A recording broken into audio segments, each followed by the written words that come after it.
the street lights lit this town like a fire in a blaze, gotta burn it down. Can't be afraid to leave this out.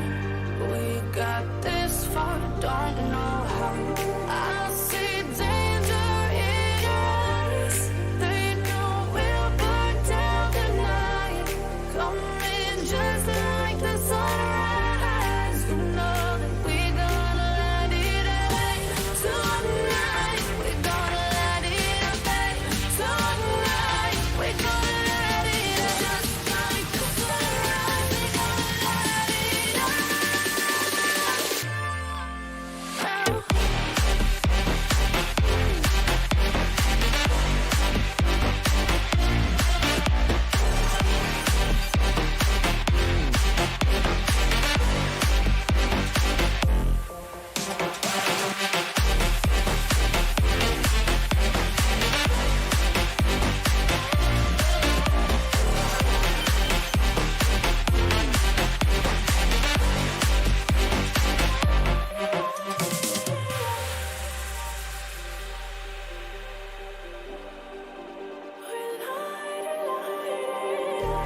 Just like a spark that's breaking out.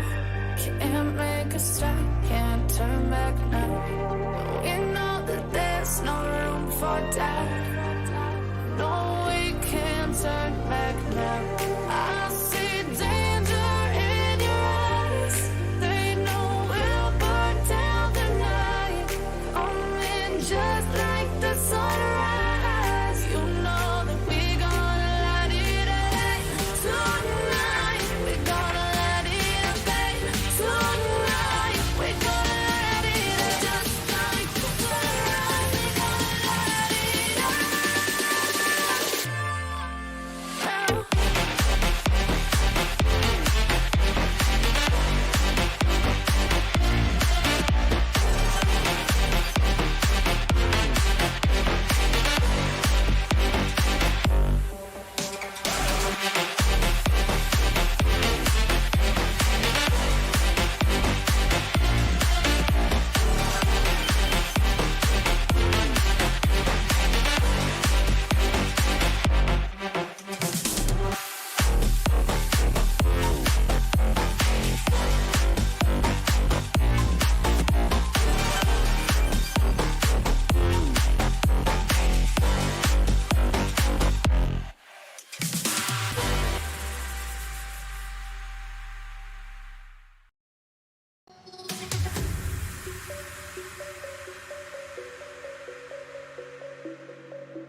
When the lights go down, I see hell in you, but you don't care, no, you don't care, no.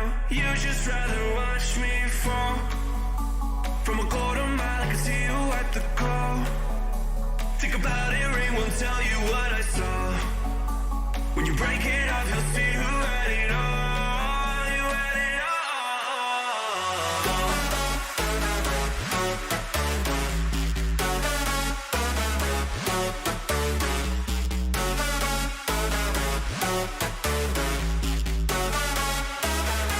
You said you wanted to fall into oblivion. Forget about the world we're living in. Fall into oblivion, oblivion.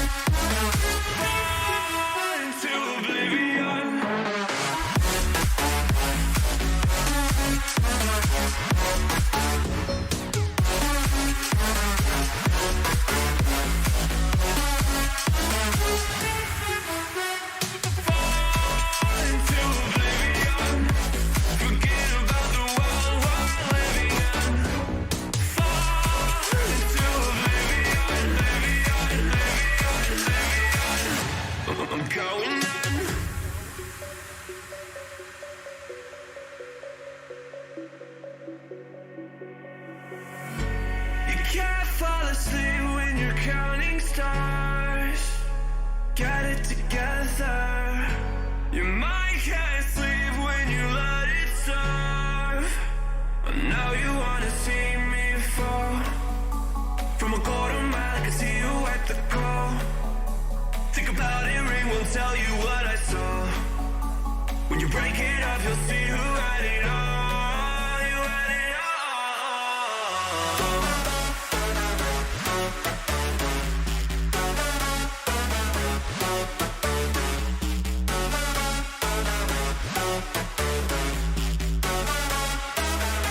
You said you wanted to fall into oblivion. Forget about the world we're living in. Fall into oblivion, oblivion. I'm going in. Fall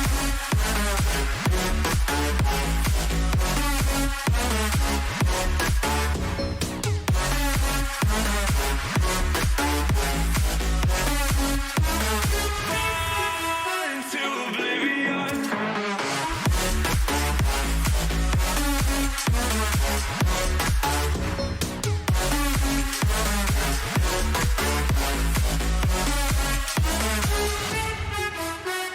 Fall into oblivion. Forget about the world we're living in. Fall into oblivion, oblivion. I'm going in.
Welcome back, ladies and gentlemen, to Collegiate R6. Today's matchup will be University of California, San Diego versus University of California, Irvine. I am joined here with my fellow co-caster, Vial. How are we doing tonight?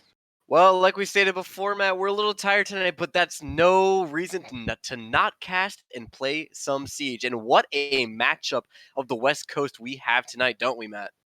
Absolutely. I mean, the West Coast showdowns are always the most entertaining, in my opinion, just because you have the Californias battling it out. I mean, there's not really much more to say here, but should be a really good game. I have actually not seen all that much competitive gameplay since the new season came out, since it is relatively new for just under a week. So very interesting to see how this whole game will play out considering all things. But here's the map bands at the bottom of the screen, and nothing ultimately shocking here. It's going to be Coastline, Villa, and Cafe as the three maps of choice here. Not in that specific order, but you know what I mean.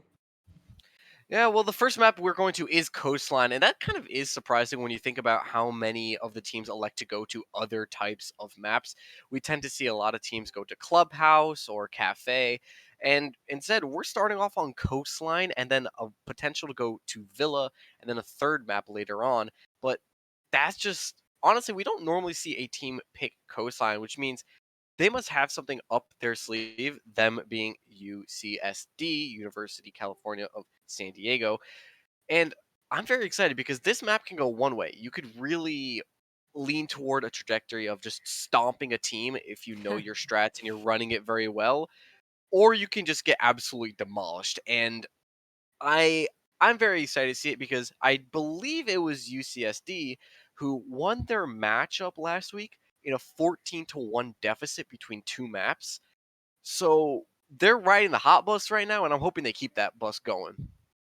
Well, we shouldn't have to wait all that much longer, but Coastline is going to be one of those maps where you are going to focus on frags and not necessarily strategies, but it's going to come down to individual skill, which is something you don't see all that often. But I mean, it is going to be very interesting to see how the rest of the entirety of the map plays out. Then we're going to go to Villa, and Villa is one of those other maps. And actually, we're not going to waste any more time. We're jumping right into the map ban phase here.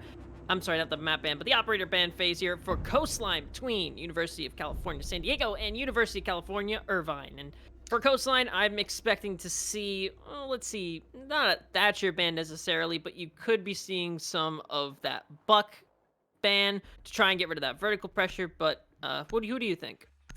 Well, honestly, there are so many different types of bans on this map, which is why I personally love to see the operator ban phase, because you can see so many different types of bans. And the first one we're going to see come out is going to be Monty, and I am personally in favor of this ban on most maps, especially a map like Coastline, where there's not going to be a lot of hard destruction that you're going to need to worry about. You don't really need a Thatcher on this map, although he is extremely useful.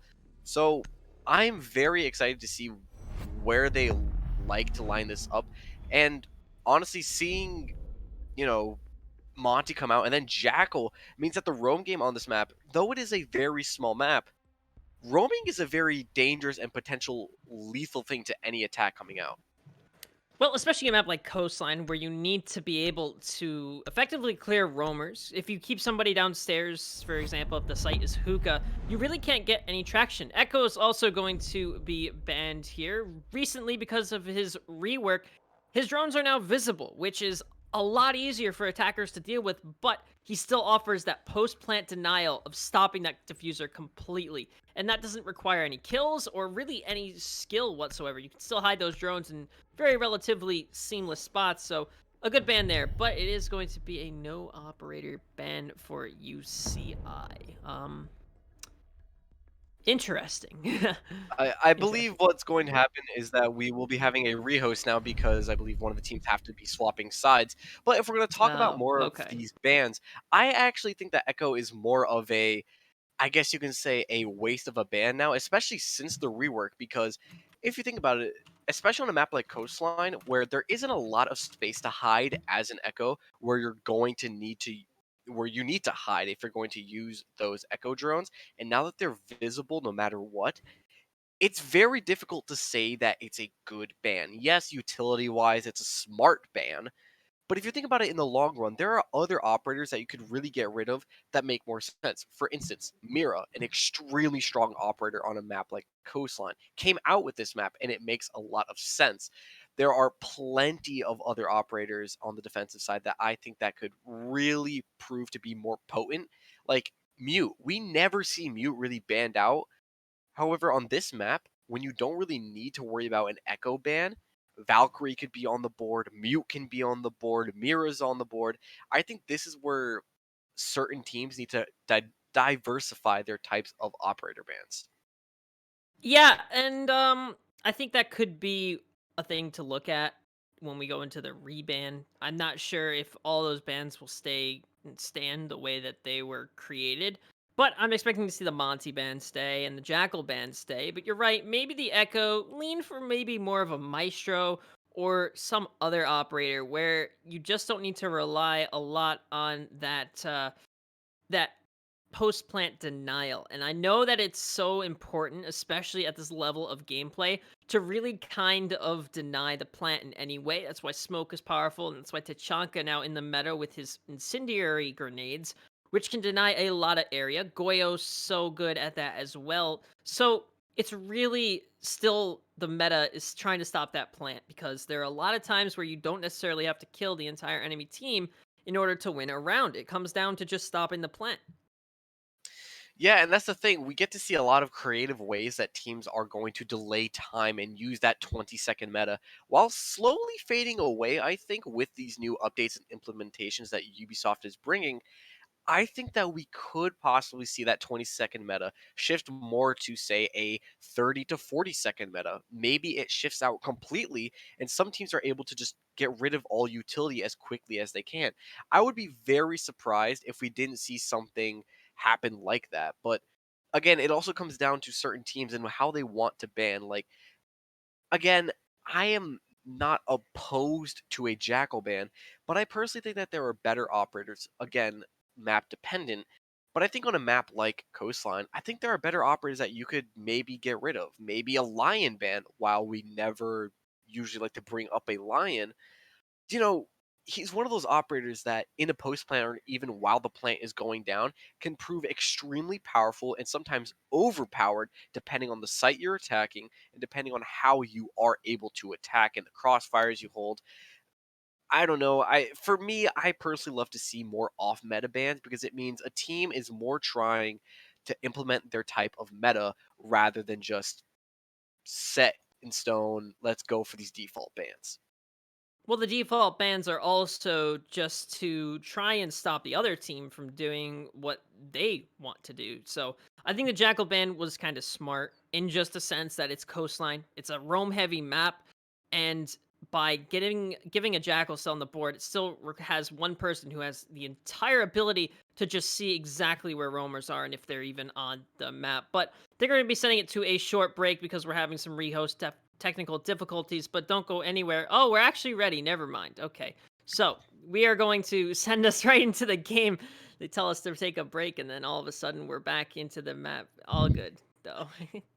Alrighty. Well, we're going to send it back into the map, and hopefully we'll see the map bans this time, or if they will stay the same. Who knows? We'll wait to see for that. Yeah, and I think that since the operator bans aren't locked right now, especially since they can maybe pick somebody else, I think the potential of only seeing Monty remain as a ban is very likely. We could see somebody else go off the board because, of course, you always see the Jackal, you always see the Echo. But the question is, since they're not locked, do we see it change up? Do we see maybe the same ones? Maybe do we see the line that we talked about? Maybe do we see a Valkyrie and an IQ ban? Because if you ban out IQ, you should ban out Valkyrie, or if you ban Valkyrie, you better hope that IQ is off the board. I mean, I like the IQ ban mentality, but it's actually going to be an ace here. So a Heart Breacher off the board, no longer viable. Ace is one of those operators who is really a counterpart to Hibana. Very similar in gadget style, where it's a throwable hard breaching gadget, and it's just a very powerful operator when you look at exactly what his kit is. He brings smoke grenades, his bombas, but actually we're going to see a Monty ban as well here, so no Jackal ban. So you talked about making off meta bans. There's one. No Jackal here as we go into Coastline with one still on the board. We'll see if the University of California, Irvine are going to be able to use that Jackal effectively in order to try and kind of, I want to say, make the roam game a lot less from San Diego, but it's going to be very interesting. So talking of earlier, I said a Maestro ban might come into play, and actually it will be. So no Maestro for the map of Coastline, and I kind of like this ban. But I was expecting to see an Echo here still, just because of his ability to... Yep, there you go. There's the Echo. Okay, well, I speak too soon. I cast or curse the bans, but we're going to see no Ace, Monty, Maestro, or Echo here for Coastline. And what do you think of those decisions, Viel? Well, I'm just going to break him down one by one. First off, Monty, it makes a lot of sense. You don't really want him being able to just secure an entire area or acting as a live active feeding drone to his team. Plus, he can just give you a free plant spot in almost 2 to 3 areas depending on where you're at and where you want to plant. Now we go over to Ace. This is a ban that is slowly shifting depending on the map you play. On a map like Coastline, it makes a lot of sense because you can open up that pink wall, and all of a sudden you have a clear line of sight. There's nowhere that the defenders can hide except in very few areas. All of a sudden, all you need to do is hold crossfires, win your duels, and there you have it. There's the round. Onto Maestro, I am 50-50 on this because, yes, I do like to see these off-meta bans, but also, when you lose an operator like Maestro, you leave the potential of a mirror on the board, which in my opinion can be a lot more potent, especially in certain areas like we see since we're going to the kitchen service. And then the last one, like we say, Echo, it makes sense, get him out of here.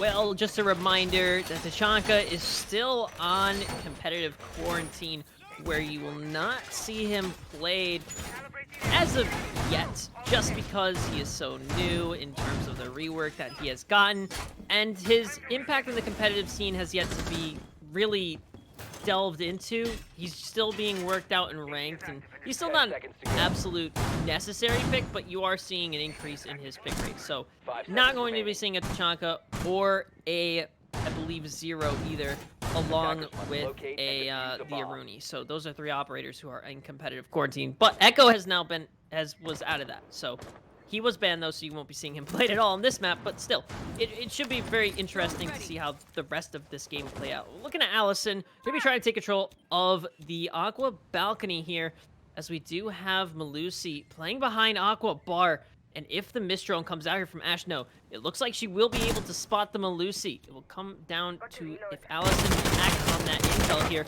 Spraying down the Aqua door, looking straight towards Aqua Bar, but does he know that there's somebody close inside of Hookah? Here comes AG, he's gonna swing onto the Ash, and that's a kill here to open things up for UCSD. UCSD getting that first pick, and now that they know someone is up here, Chelly, he's just going to hold down this angle, and that line scan coming into this is going to play a huge part here. We talked about it in the pregame. If you bring out a lion, it's going to prove very potent if you can prove it effective. And one thing that it looks like AG is going to want to do is just kill as much time as possible to rotate back. And that's exactly what he did. He just goes back immediately. Doesn't even want to take those gunfights against Chelly. He knows he has the man advantage, even though he has a lot less health than he once did. He doesn't want to take any more gunfights. He wants to just delay as much possible. And speaking of delaying, they're not going to do that. Chow, he dies immediately out to Chelly. There we go. They find that refrag. Granted, it was a little later on, but with 90 seconds left to go, still a powerful position here for the defense. Well, Console is going to have to find these frags here, but Chelly is going to be upstairs still trying to get that vertical control, along with Nomad and Lion of Oof and Hannah. Here comes the vertical pressure from Chelly. He's trying to flush out Pudgy Wudgy inside of sight, who seems to be playing right underneath VIP. But here it is, Sophia, Nomad, and Lion, along with Chelly upstairs, trying to get that vertical pressure, which we talked about, but it looks like they're trying to commit to a service push here, as the Nomad and Lion finding themselves outside of service here. Room on the Jaeger, inside of security. Still a 4v4 as we hit 45 seconds left to play, as Oof Kane is still waiting for the intel from his teammate, Sophia. Chelly's going to be still opening up those vertical angles, looking to try and get rid of those Goyo shields and the Mira canisters as well. We'll be able to pop the one looking towards service. Still, we're under 30 seconds left to play. Here's where the 30-second meta, 20-second, excuse me. I went through every single number there. 20-second meta starts to come into play. Sophia's going to funnel in through service, trying to get the pressure in, but smoke, canisters, and toxic waves are starting to ring out. As Pudgy Wudgy starting to use all of the utility here. Pudgy is going to find Kane with 5 seconds left. We're still seeing an effective 3v4. Now a 2v4 as Room's going to clean up wind and a bunch of bodies fall, but ultimately left standing after the dust settles is UCSD, and they'll win round number 1 here on Coastline. A very sloppy round, I guess you can say, on the part of UCI, because they were attacking that round and it didn't seem like they knew exactly what they wanted to do. They had an overall idea of what they had to do, but they weren't necessarily checking off that checklist. They weren't getting through it step by step.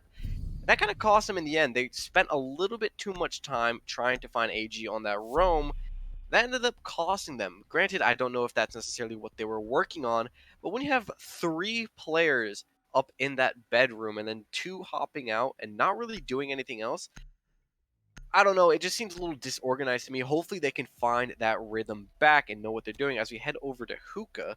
And this is going to be a very interesting sight. I think one of the main reasons why we saw Irvine start to kind of falter was from the early aggression of Allison trying to get control of Billiards and Hookah. Realistically, you had the person behind Aqua. You did not have to push up. Yes, you might have been able to get the drop on them, but still contesting that person behind Aqua without having somebody there to try and help you pinch them is really a death sentence. It's just going to leave you very vulnerable. So, we're going to see UCSD opt to go upstairs in the Hookah and Billiards. We'll see if they go for the Aqua push again. Irvine does. If they will try and flush out the person behind Aqua Bar again. Last time, it just didn't work, and Again, the main reason they lost that round was because they lost bodies early. They got vertical pressure, but they were not able to establish any kind of realistic control from Sunrise and Luvar's side. You need to be able to do that for a kitchen attack, and they were not able to. Leisha's gonna be downstairs inside of office, cut down quick by Allison. A beautiful opening frag, and that's exactly what Irvine needs in order to spark some kind of, I want to say, energy here. Well, clearly proving to be the difference. Not happy that he lost that fight early on. So Allison's going to hop back in here on that Ashe and hopefully find another pick. Who knows? Maybe she's going to get more and more aggressive as this game progresses. As it stands, Irvine, they have that man advantage. And Pudgy Wudgy, this man, the thickest of them all, is holding onto that slow and tight angle. But not really going to find anything, at least as of yet. And an interesting operator choice right now, the Rook. Cho, he's on that Rook, rotating in between them, cool vibe stairs. And this is going to be a very, very close contested point, because if they're not careful, it can prove to be very dangerous for both teams. Speaking of dangerous, Jelly, he's going to get very exposed here by the own hole that he made. Nade, he's going to cook. Will he find anybody in that corner? And no, he's going to throw it. Not going to land on anybody, and that's Smoke from Pudgy Wudgy. He's just going to hide right above him. And speaking of hiding around, Cho and Kane will find themselves some more kills as the man advantage still in favor of Irvine. Well, it's a 4v3 as we hit a minute and 22 seconds left to play in this round. Hannah is still trying to get control of Aqua, but Pudgy holding tight with the SMG-11. Jelly's going to open more frags up as Ruru will be cut down. Pudgy's going to have a beautiful shot on the wind, and there's AG finding Oof. It's all up to the 2v2 situation of Pudgy and AG versus Jelly and Hannah, who have now found their way through Aqua, looking to try and maybe get a plant down in the default spot. Hannah knows there's one inside a luggage, tries to take the shots onto AG, but will not be able to connect. But Jelly is there to capitalize on the positioning. A double kill for him now, as Pudgy's looking to try and punch a hole here with the bullet holes. SMG-11 in hand, but Jelly is going to cut him down. That will be Irvine getting another round here as they pick up a triple kill. Shelly, they're able to pick up a triple and clearly being the difference maker in that round. He just went absolutely bananas to take over this round. And honestly, that just came down to those one-on-one gunfights. It wasn't, again, it's really looking disorganized here from both teams, at least, especially in that second round. But granted, maybe that's because Irvine saw something that, you know, you CSD weren't able to account for. Maybe it was that opening pick that really took them back by surprise. And speaking of by surprise, is Valkyrie going to come out here for UCSD? This could prove to be a very vital pick here, especially since we don't see an IQ being brought out. I like the interesting decisions here. The operator picks. The Valkyrie inherently is a good operator no matter what map you're on, just because it's Intel. Intel is the name of the game of Rainbow Six Siege. You have to be able to figure out where the attackers are pushing from, and if you have 3 almost invisible cameras that you can throw anywhere, it's just absolutely beneficial. She used to be even more powerful. She had 4 cameras. You remember a time when she had 4 cameras? That was crazy. Oh my because gosh. you could just see everywhere on the map. And there was also an update where she was able to throw her cameras out into freaking Narnia, and that was also game breaking. So I think she's in a spot where she is a very good operator. You just have intel no matter what, and you can hide them in very cheeky spots. And yeah, there's one right there, right next to the couch. And if you're not looking for Valkyrie cameras up high and low, the medium cameras can sometimes get you some interesting spots. Console's gonna find himself downstairs inside of main lobby, still looking to try and get these opening picks here. Allison inside of offices though, not wasting any time, trying to get these opening frags here with Buck to support her. Looking to try and get this vertical pressure here. They were able to get it onto Hookah last time, but AG and Console finding themselves still inside of main lobby, now knowing they'll have to contest the attackers who have now found their way to the bottom of Cool Vibes. This is going to prove to be probably the most dangerous part of this defense, because if they're not careful, they can just come up for a flank, find themselves a free pick or two, and all of a sudden you're going to land a lot of shots onto Chelly like AG did. But Allison, he's going to find up and force himself into one pick. Will he be able to find himself the second? No. He just landed a few shots here in console. He was looking to take this engagement, find that refrag back, and Allison not able to catch another one. That's 4v4. Will maybe Win Forever catch him off guard? Yes, he does. The man advantage going back to Irvine here. Chelly, he's going to make a bunch of holes into the floor. Try to catch somebody off guard that's not expecting it. Maybe it's Pudgy Wudgy once again. Standing in this corner. That smoke with that potent SMG-11. He wants to take this fight, but who knows what's going to happen here with just about a little over a minute to go. Well, it's a 3v3 as Room will cut down Chelly, looking to try and get this attack started a little bit faster. Is going to be the last three members of Irvine, who've now found their way inside of Aqua. Mute is going to be below, though, waiting with the Nitro cell, potentially trying to stop the default plant. And there it is. Room will find Hannah. The double kill for him as Pudgy will cut down. Who is that? Oofcan. Excuse me, I can't see it. It's a little bit small on my screen personally, but Wind. Now the last attacker alive for Irvine. Looking to try and win the 1v3 situation. Although not impossible, still very difficult. Making sure that all of his corners are covered here. Wind looking to try and spray towards the bullet holes, but no. It will be Chow cutting down Wind. Round goes to UCSD, and they find themselves back in the lead 2-1. The wind begins blowing in the other direction once again, as we have a very back and forth matchup here between these two teams.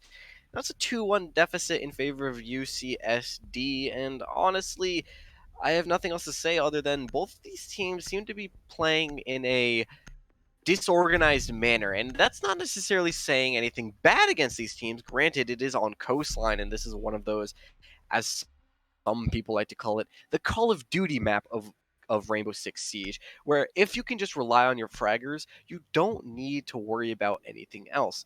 But strategies do come into play even on a map like this, and honestly, if I was UCI, I would want to get a little bit more organized. UCSD, they have strats that are in place, and really the only reason why they lost that first round was due to that early man disadvantage. If you want to talk about in terms of strategies and actually playing the game, I guess you can say, UCI is looking a little bit more disorganized here, and that's kind of scaring me if I'm rooting for UCI. Excuse me. Well, I mean, it's still really early. Yes. It's 1-2. This round 4, you have to be really cognizant of just looking at how they're playing overall.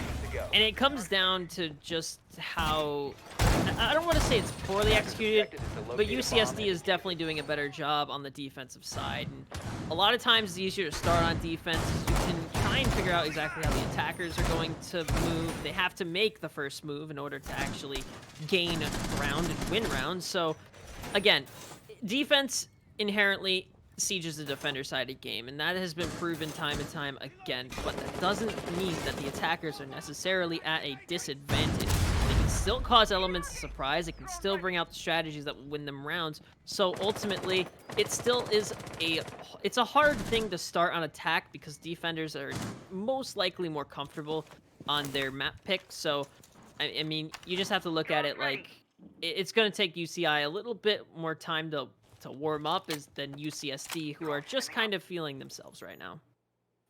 Yeah, but UCI, they already have a lot of the top floor control, and I don't think UCSD has anybody at this top floor, and this could prove to be extremely dangerous if they're not careful, because if they know that no one's going to be up here, but as I say this, AG, he's going to find an early pick here with 2 minutes left to go, and he might be looking to find another. Who knows? Might try to bait somebody with the reload. Jump out, finding the pick here, and there we go. But he gets refragged, so it doesn't matter in the end.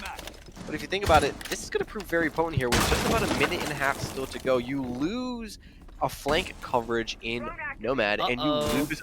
But hold on a second. We have another flank coming on here. It's Chow. He wants to find another pick here. Who knows? The diffuser now picked up. He doesn't know exactly where it is. He doesn't know exactly where anybody is, but he finds Shelly on the first frag. Will he be able to find here the second, who's also in this room? He doesn't know someone's going to be coming from the hall. He's not going to be expecting this as he peeks around the corner. Doesn't hear the gunshots, but he falls to win forever once again. Now UCI left in a 2v3 here.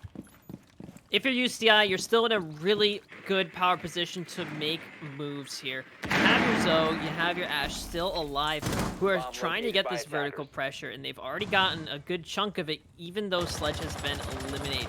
So with 50 seconds left, you have top floor control. Now you just have to translate it into horizontal control. Can be very difficult, but Zofia and Ashe are the initiators in a lot of senses. They have the Ashe charges, they have the concussion grenades, to really initiate contact with the defense here and cause them to make decisions that could help them win rounds. There you go. Allison's going to pick off Pudgy, and now with 25 seconds left, it's going to come down to Console and Room looking to try and capitalize on a win it forever. But Allison's going to find her second, and then a third. Console's going to fall. Attackers, UCI, strike back here. They'll tie it back up 2-2.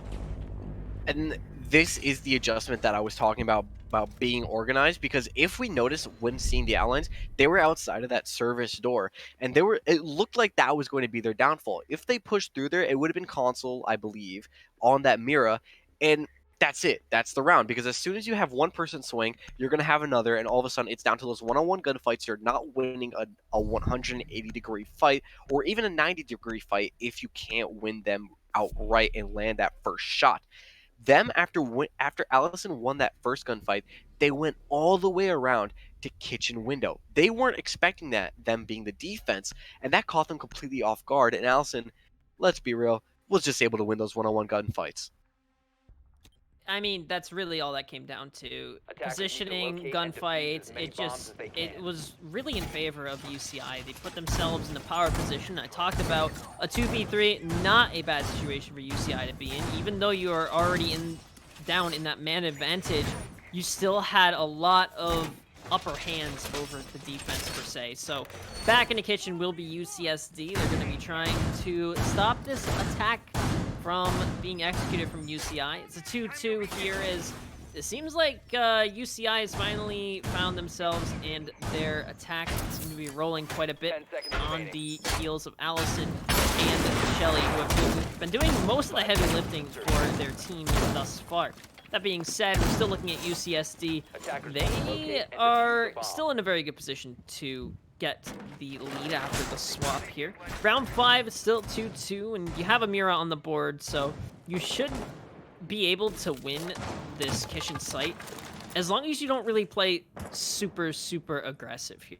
And I think there's a lot to be said from having a Mira. It really denies the attackers a lot of real estate, but it's so easy to get rid of, especially on kitchen, where you just need to take top floor control. So if the defenders focus on holding top floor, they put themselves in a really good position. But Oofkane is going to cut down Chow, and that's the Valkyrie dead, and I think she tried to jump out, so that's unfortunate. Main advantage goes in favor of UCI here early. Yeah, even though that man advantage is going extremely early to UCI, I think that passive utility of all these cams is going to do a lot of damage against them, because, you know, as soon as someone dies, they're not out of the game. It's that cam game that happens afterwards. That's the most important thing that, you know, anyone that dies can do afterwards. And look at this. They have complete top floor control, and this is going to be something that we haven't seen out of UCI. They haven't been able to contain this top floor control without losing at least one or two players. So this is huge right now.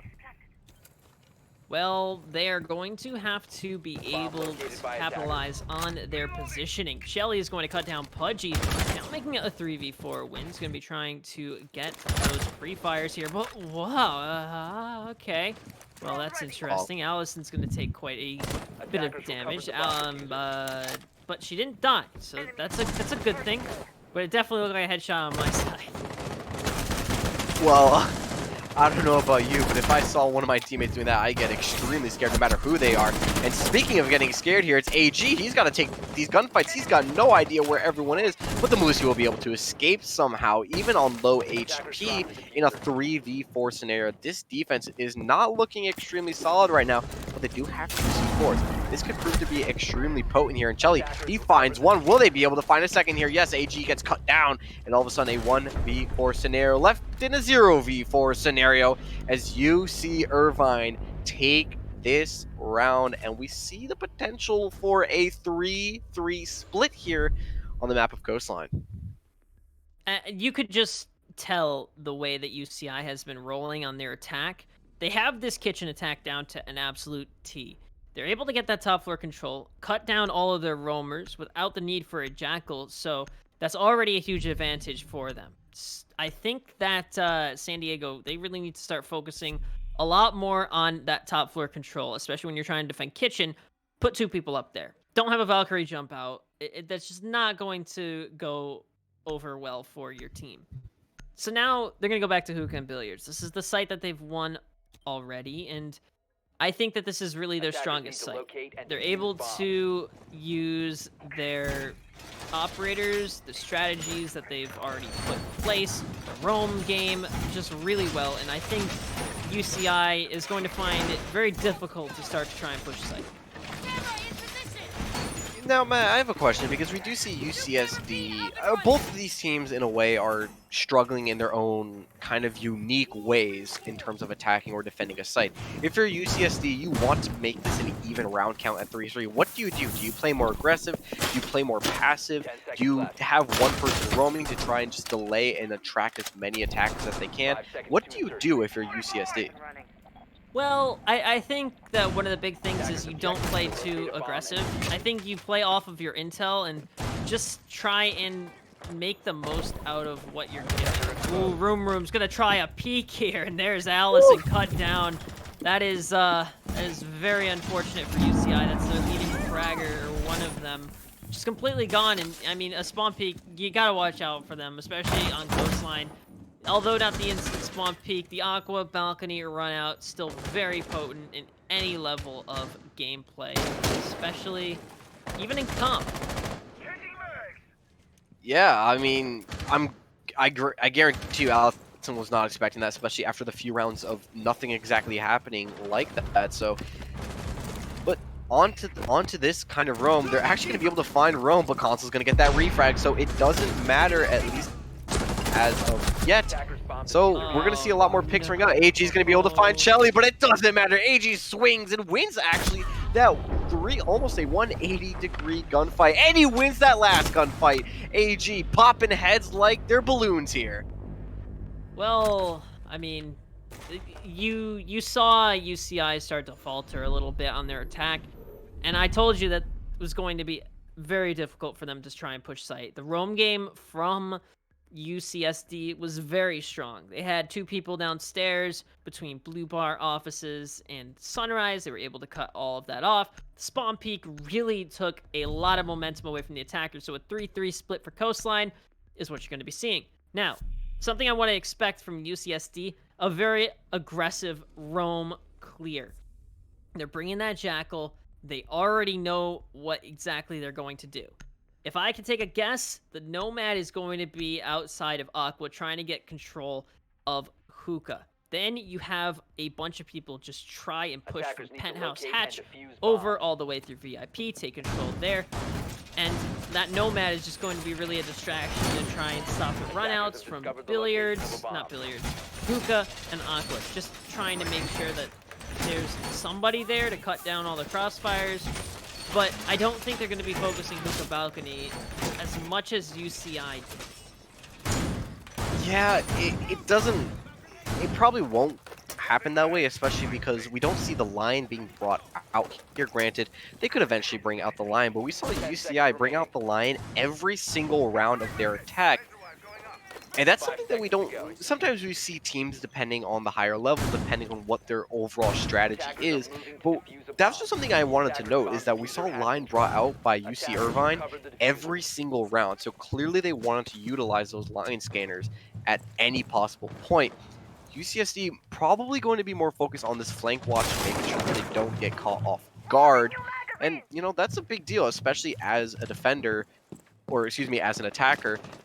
On a map like this, where you know people are going to be roaming, it's all about checking your angles, making sure you don't get caught off guard. Looking to try and establish some kind of downstairs control is going to be Wind on the Malusi. We didn't see Malusi played at all from UCI, and that's going to be interesting to see if it can stop the attack from UCSD. So, I kind of like the Malusi pick. It's a little bit interesting because she's good at stopping a lot of those last-second pushes. She gives intel. She's almost like a better version of Legion, but she only has 3 of them, and you place them all down. But still, it's going to stall the attackers. It's going to make them think twice about pushing. But yeah, I talked about taking penthouse control, moving in through VIP, and that's exactly what the attackers of UCSD are doing here. AG outside of the penthouse rappel, now going towards the skylight. Still trying to figure out exactly how they want to attack this here. It's still a 5v5, which is something we haven't seen all that often. You usually see an opening pick followed by an immediate refrag from both sides, so a minute 20 left. It's still realistically all bodies on the board with no damage being taken. Looking really, really good for UCI right now in their fortified defense. It made a little bit easier as Chow will be Nitro Cell blown all the way from sky high. So looking at that, Pudgy will also be down in the altercation. Room now downstairs inside of Sunrise, but Consul's going to strike back onto Wind. Still, Pudgy's bleeding out inside of VIP. These defenders don't know this exactly, but 50 seconds left on the clock. It is a 3v4, considering that Pudgy is still down. Now revived, so now a 4v4. 45 seconds left to play. We'll see if they can make an attack here from inside of VIP towards the hallway. I don't necessarily like this type of attack because you're going in from this VIP side and you don't really have any leverage to work with. These defenders aren't flushed out. They don't have anywhere to really work with. And Room, he's going to see the head of Kane. Not going to be able to land any shots. 20 seconds just about left here on the clock. And Pudgy Wudgy, who's left on low HP with the diffuser, is going to have to make a last-second attempt into this site. It's going to be extremely difficult for this attack of UCSD to actually force their way through. And exactly what I predicted, it's going to be that cut down by this defense. But Room, he has something to say about it. At least he actually has plenty to say about it. So does Console. But no! Just waiting off of time. It would have been amazing if they were able to pull off that 2v4. But, Matt, it just looked like they had to rely on frags there, and they didn't have any leverage against this defense. Yeah, I mean, that just came down to preparation by the defense. They had all of their crossfires established, all of their utilities still in their pockets. The Wamai, the Smoke, and the Malusi just did not bode well for the attackers. The last-ditch push in just isn't always going to work as an attacker, and that's the 20-second meta. You either die trying in the last 20 seconds, or you funnel in and you somehow win the round just because of your ability to win gunfights, your intel that you have. It just, even though the attackers I feel like it just came down to the defenders having better positioning, and the attackers had no idea where they were, so they're pushing in blindly, and that's not ever going to go well. It's almost as pushing in if you're full blind, like white. Yeah, full white. I'm not necessarily disagreeing with you, but I would also want to point out that I don't think it necessarily came down to those one-on-one gunfights. I think it actually boiled down to that overall positioning, because when we look at where they were at the start, they were going to take VIP. Okay, they had VIP, they had control of it. What are you going to do with it? Nothing else really came from it after they won, you know, that control of the map. And then you saw them try to go over to the billiards balcony. We saw them try to do something with that info and everything else going on, but they weren't able to. They didn't flush out any of the defenders from their positions. You didn't see any real dominant control come in from their attack, and that's what you want to see. And that's what I think ultimately led to their downfall. But that round is in the past now, and we're heading into round number 8. Well, I think that taking VIP is very, very important when trying to push inside of playing billiards, because you need to get control of 90. 90 gives you access to taking control of white, pushing through luggage, and taking that real east to west side push. It's so crucial. So I like the idea. The execution, the plan was there, the execution was not. Anyway, moving on. 2:10 left to play in this round. Still, we see a 5v5. And drones coming out from UCSD, still trying to gather as much intel as possible, as UCI has found themselves in the lead 4-3 here on Coastline. Map number 1 of the best of 3. Lucy's going to find herself all the way downstairs inside of offices, looking to try and rotate through blue bar, maybe contest the person playing on cool vibes. There's somebody in Sunrise as well, but oh my goodness, breaching charges galore are going to ring out above the site for UCI as more breaching charges continue to be detonated. Now Ash charges put into that mix as well. Vertical pressure already becoming a huge factor. It looks like Pudgy might have spotted the foot of the Malusi there. Not Malusi, but maybe the Lesion. But you're already seeing bodies starting to get cut down as Room will find Shelly, and Wind will be capitalized by Console. Looking to still get these vertical angles a little bit more in a position to win these gunfights. Hannah, bad spot here. Room will find his second on to the Lesion. Already looking a 4v1 here as Console's going to capitalize on the Ellison. It's all up to Ufkane here in the 1v4 situation. Looking to retake site here with Wamai and the odds, but there is no intel. It's going to come down to gunfight and gun skill only here. The pre-fire is coming out, but they cannot land, as that will be UCI cut down. UCSD finally getting themselves some kind of momentum here on the attacking side of Coastline, as we just seem to be trading rounds back and forth. Yeah, it's a real back and forth game that we're seeing, especially on a map like Coastline.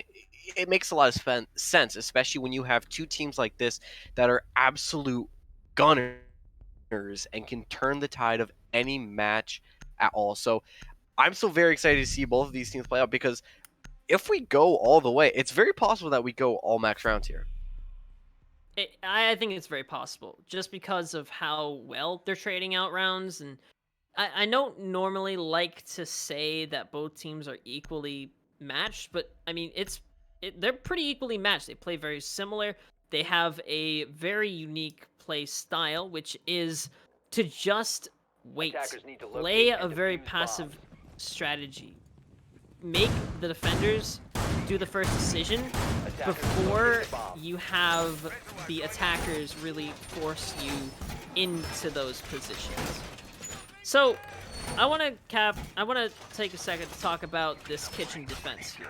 UCI is playing it well, but they should start to focus a little bit more on denying that vertical pressure. The UCSD was starting to do that last round. It ultimately lost them the entirety of the round because they surrendered it without any contest from them. So I think either bring a Pulse, you bring somebody with a Nitro, a Mozzie, Valkyrie, or you put somebody upstairs, like a Vigil, a Mozzie, or maybe a Jaeger. It really doesn't matter who you put up there, as long as they can get frags and they can waste the attacker's time. So it could be a Caveira for all I care. As long as you can waste the attacker's time and stall them from taking that vertical control, you can put yourself in a really good position. Beautiful shot through the barricade here. Chow will fall. Hannah will be able to land that one. That is the Nomad dead. Yeah, and that's a very significant pick here, especially early on the board for a team like that. I mean, when you're trying to establish a lot of control here from both of these teams, it's about those early trades and those early picks and what else you're able to do on top of that. So UCI getting that early pick for that attack is, you know, very influential, because UCSD, if they're not able to adjust, especially losing somebody like a flank watch operator, can be very dangerous. Well, Pudgy's going to be getting that vertical control yet again, and I talked about just leaving it completely uncontested. That's exactly what UCI is doing again. Nobody trying to retake take top floor, but it actually looks like Jaeger might try now. Looking to push up white stairs. No, still trying to hold lobby here as Ash is still going to be relatively safe here inside a penthouse, getting all of this vertical pressure. Coastline is a very vertical heavy map, and that's something that UCSD is trying to take advantage of. But Shelly is going to strike back onto Console. Pudgy is still trying to land some shots here. The deployable shield in the hallway by Shelly. Looking to try and stop the Ash from getting rid of the shield, but will not. Shield will be dispatched up. Minute 15 left. It's the 3v5 as UCI is in the power position, but UCSD pressure. We'll see who can win out this one, but definitely looking very good for UCI so far. And even more so as it's a 2v5. Yeah, Chelly wins out that gunfight with a pocket sniper, as I like to call it. And granted, while you do have two of the most powerful weapons on the attack still on the board, it's going to be very dangerous for both of these players because any gunfight is going to really, set you back no matter what position you're in, no matter where you're taking this gunfight here. And AG, he just wants to find one at least, and he's going to find Chelly on that pick very early on, or rather extremely early for this 2-on-5 attack. And maybe they bring this one back. 30 seconds are just about left on the clock. It's going to be extremely quick here. And AG, he just forces his way onto the site. Is he going to be able to find anybody that's left on the site? He's actually going to find that first pick. Will he be able to find the second? No, he's not. So he's traded out immediately. And down to the 15-second mark here. It's going to be down to Room. He's got to force his way onto site, take these off angles and terrible positioning. But no, he finds the down onto one. Not able to find that second frag. Knows where they are. But no. He's not going to be able to win that out. Round. Yeah. Well, I think it's an interesting decision for the Melusi to go prone there, exposing her feet. Look at that. Feet are just completely dangling out into the doorway. It's a free pick for the Zofia here, but ultimately, it's a pity kill at the end of the day. It is going to be UCI winning that round, putting themselves in the lead again.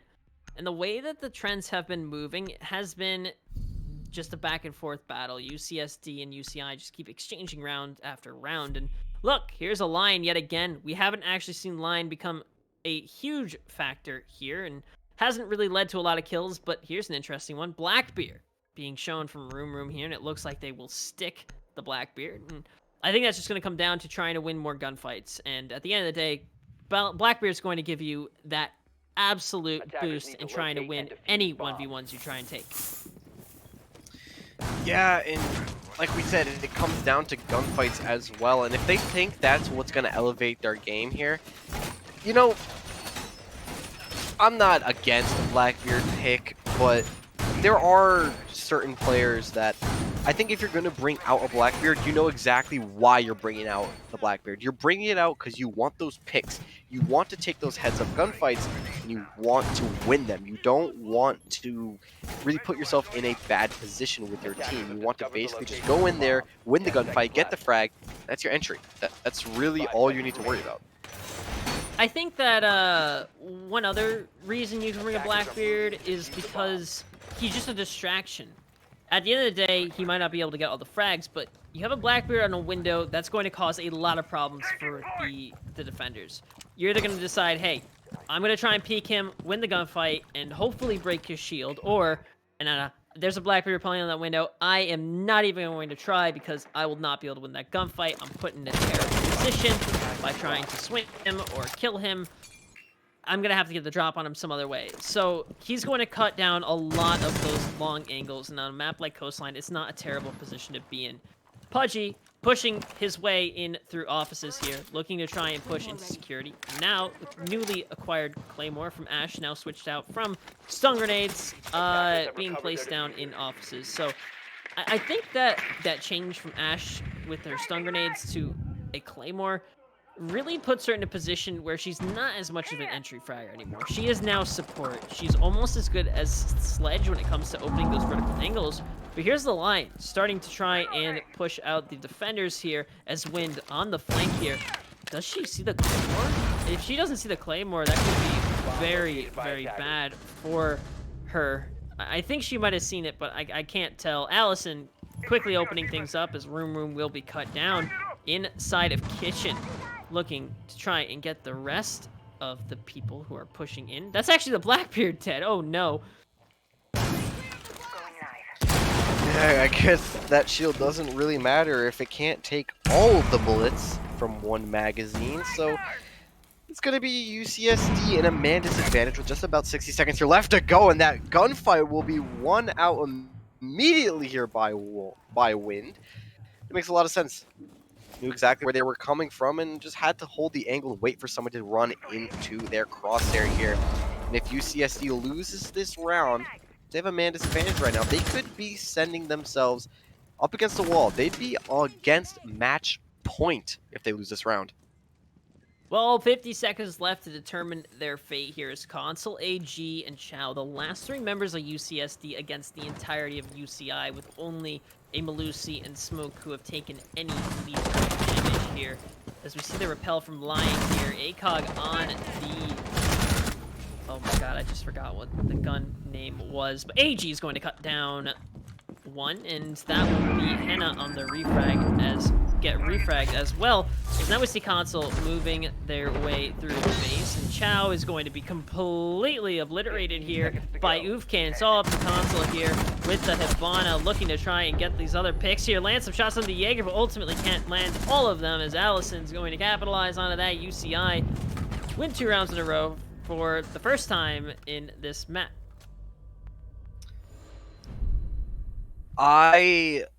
We saw them be a little disorganized on their attack. Now that they swapped over to the defense, it seems like they're more put together. It seems like they know exactly what they want to do and how they're going to execute it. And they're just delaying as much time as they need to. And I'm very impressed with what they're doing right now. It's very impressive to see a team that was extremely dominant last week being kind of put back a step. And now that they're on match point, we're probably going to see UCSD try and go guns a-blazing, maybe a strat that we haven't seen them pull off yet for Coastline, but who knows? This could be the last map, or the last round we see of this map. Well, I don't want to say that necessarily, but 2 rounds in a row definitely looks good for UCI here. Moving into Blue Bar and Sunrise, though, is going to be a huge challenge for UCI. It's the first site that they have not played this map, and it's one of the harder ones to defend, in my opinion. Better than Penthouse and Theater, but still very challenging to defend nonetheless. You have to be a very, very coordinated team and know exactly how the attackers are going to push it or anticipate it before they even do it themselves. And that is going to come down to whether you want to focus all of your utility onto towels, office, or kitchen. That's why this site is so hard to defend, and then you have to worry about vertical angles and holding upstairs. There's just a lot of real estate to cover and not enough people to do it. So very interesting to see exactly how the defenders of the UCI plan to really put themselves in the best position to win this one, and UCSD, how they are going to decide to really push this. And they bring the Blackbeard yet again. AG is going to be on it this time instead of Room, and choosing the DMR over the assault rifle Scar. So a very interesting decision here, as DMRs have become, I want to say, more popular since the 3.0 scope has been added, but still, it's not necessarily the best decision when you're trying to take a gunfight against somebody with a 1200 fire rate SMG-11. Yeah, I mean, this is going to be the first pick here coming in here from AG onto Hannah, and honestly, that's just winning your one-on-one gunfights. It made a lot of sense. It's going to be a very difficult, and it does. Oh, well, that, wait, I was going to say, hello? I thought I Hello? saw them. That, no, I definitely saw that head. I was. Yeah, I thought I saw it too. Glad I wasn't the only one. Well, that's gonna be definitely kicking themselves in the back for that one, as Allison's going to be cut down rather oddly. Win though on the refrag will find Room, and Blackbeard solo pushing inside offices here, knows the mute is going to be above though, with Smoke there as well, I think. Or are they inside of... No, they're above. Oh, okay. So they're still trying to stop this push here from Blackbeard inside of offices, and they know that the Hibana is inside of security, or do they? There's 2 people inside of security, so it is going to be an office side push, and already in a 4v3 situation, UCI looking a little bit worse for wear here, with the SMG-11 in hand, Wind still looking to try and capitalize, but AG has found his way all the way onto site here. Blackbeard's EMR in hand, looking to try and capitalize onto his positioning right now. Cut down anybody close, but here comes the plant from Xiao here. The crossfire is established from the attackers, but the vertical control no longer a factor here because the defenders are upstairs. They're going to be forced to become the attackers and retake site as we find ourselves in a post-plant situation. Yeah, and AG is going to be able to cut down Wind here, and all of a sudden they have no utility. This isn't CSGO. They don't have the ability to throw flashbangs in, and AG and Console. They'll close this round out here as UCSD. They take us all the way to round 12. It's a one-round game right here. One round away from pushing themselves to OT, which is what UCSD hopes to do. But UCI just needs to win one more round and guarantee themselves a point here and the map. So we'll see who wants it more. That does, with that loss, open up the ability for kitchen and service entrance to be played by UCI, and I think they're going to take advantage of that decision as they will move into kitchen and service, which is one of the sites that they were able to win rather handily last time, and I think that comes at the cost of just trying to stop them from getting that vertical control.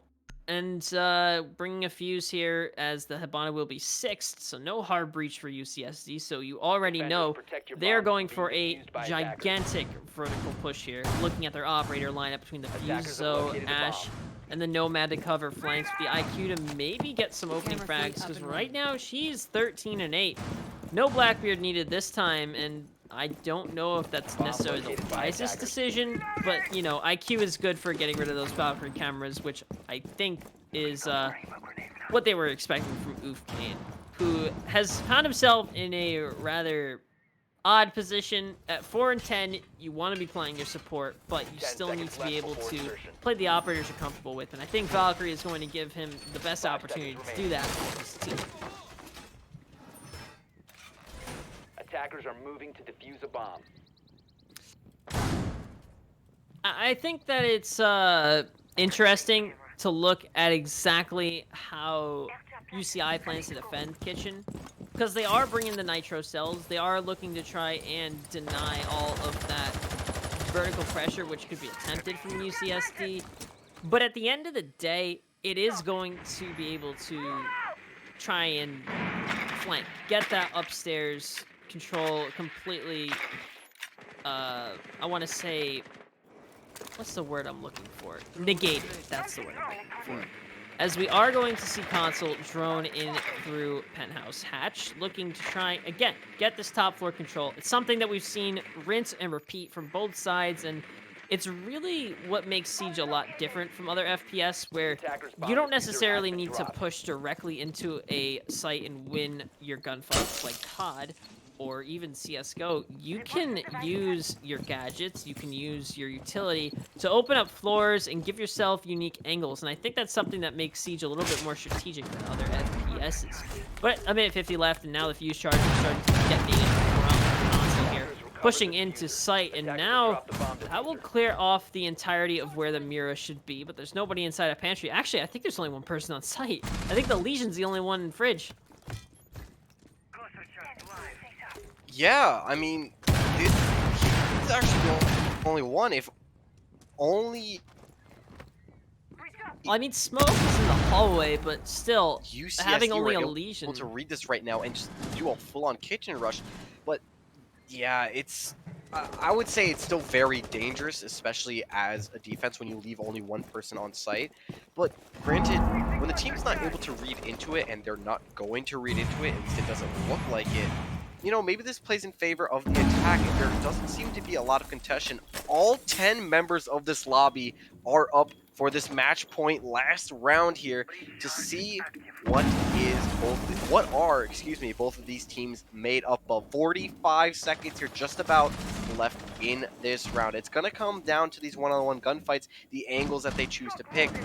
UCI, they're not giving them an inch, but as I say that, AG, he's going to be able to find his 14th frag. Chow, he finds another. UCSD, they're not going down without a fight here, but they have to find the other operators on this board. They're going to go into kitchen, but hop right back out. Allison finds one back here, and the Zofia going to hop into kitchen with the fuse right behind her to try and get this plant down here. Room finds the pick and left in a 2v4. It's Wind, Allison, plant going down here. Allison, he's going to be able to find the first pick. Now it's down. Post-plant scenario here, 40 seconds left on the clock here. Console run outside, not worry about everything. Now a 1v3 scenario, almost impossible here as it looks to go to OT. Absolute flawless execution on the attacking side. You look at exactly how UCSD played that. They went for vertical control, but UCI was completely off-site. You had the Legion in a spot where he necessarily could have gotten taken out, but they were in a position where the vertical control, if he was taken out, it wouldn't have caused complete, I want to say, detrimental results for his team. So the way to counter vertical pressure is to either flank, kill the people upstairs, or play off-site and see Ufkane pick Tachanka. I think it was a random pick, but they're definitely going to 6 that, because again, you cannot play Tachanka in this game. So yeah, 6 for Womai here, but you're looking at exactly how that last round played out. You had almost all members of UCI off-site to try and cut off of that vertical pressure, and it worked for a small portion. Because then once they figured out that all the defenders were off-site, they just funneled in through cool vibes, took control of Sunrise, and they won their gunfights at that point. They had the intel, they had the positioning, capitalized, and when they're that spread out, you're pushing a 5 to 1 person. It just does not go well for the defenders. So, overtime in here for Coastline. And yeah, it could really go either way right now. You're seeing both teams play their hearts out right now. So, I think it's really just going to come down to who wants it more. AG's dropping 14, and on the other side, you see a very, very equal split with Wind dropping 10, Shelly dropping 10, Allison dropping 10 as well. 3 people are showing up as opposed to 1 or 2 people on UCSD. Still, anybody's game at this point. The Blackbeard being brought by Room yet again. And yeah, I'm excited. Matt, I just want to point out, this is the first map we're seeing between these two, what looks to be juggernauts of teams, because they are just playing back and forth competitive Siege, and it's looking very, very, just, I guess you can say, hot take of Siege, and I'm loving it right now. It's looking amazing. And speaking of looking amazing, UCSD, they're going to take care of VIP and this entire east side portion of the map. Now, I'm not necessarily a fan of it like I spoke about before, because the question is, what do you do after you take this control, and how are you going to continue with this after you take it?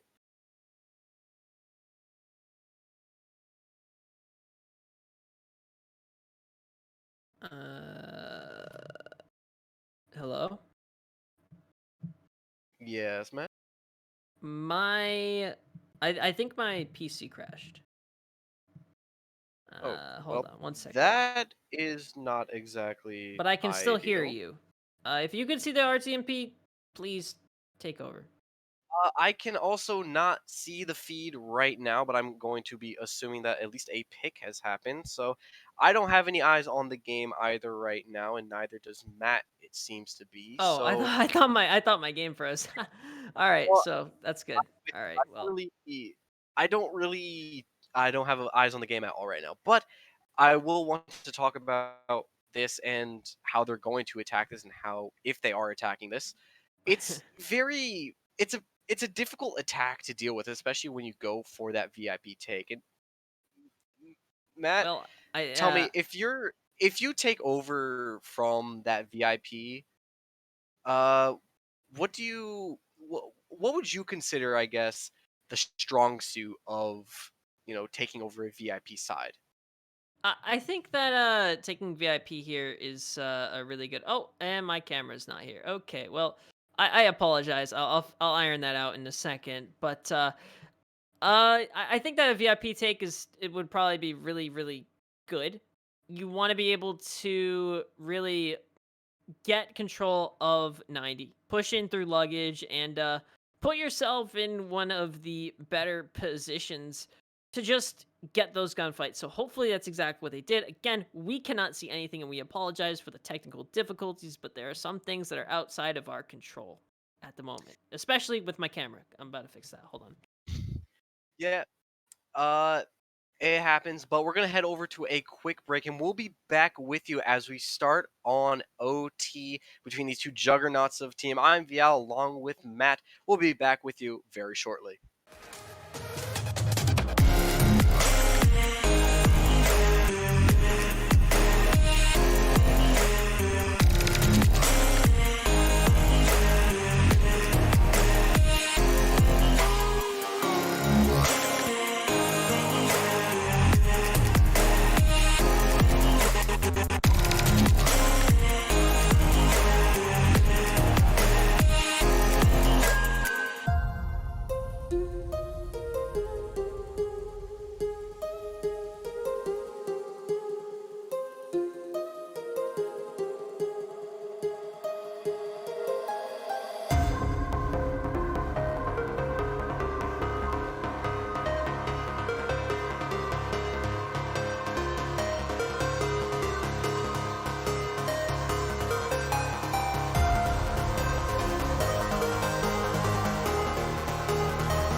Eyes in the sky, gazing far into the night. I raise my hand to the fire, but it's no use, 'cause you can't stop it from shining through. It's true, baby, let the light shine through. If you believe it's true, baby, won't you let the light shine through for you.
sky, gazing far into the night. I raise my hand to the fire, but it's no use, 'cause you can't stop it from shining through. It's true, baby, let the light shine through. If you believe it's true, baby, won't you let the light shine through for you, for you, for you, for you, for you, for you,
broken alone.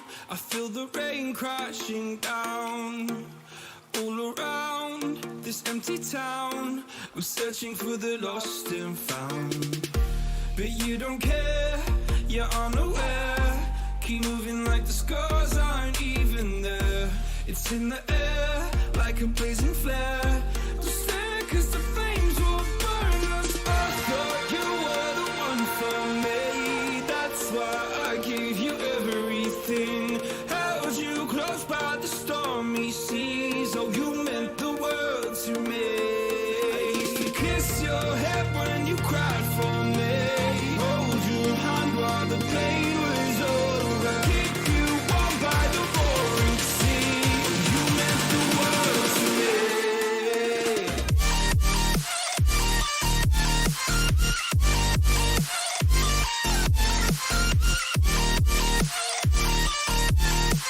Oh, you meant the world to me.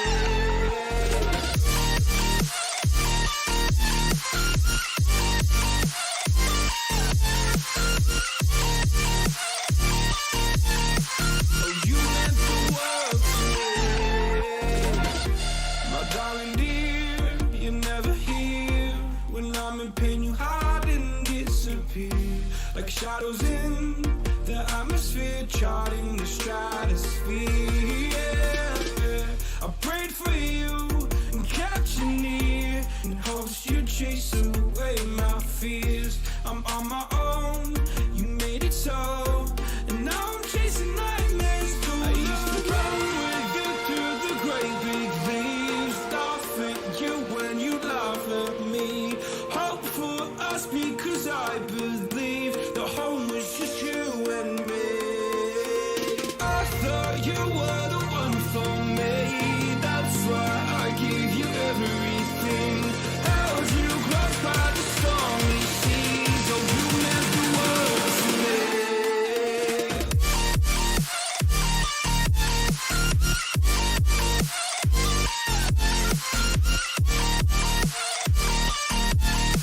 Oh, you meant the world to me.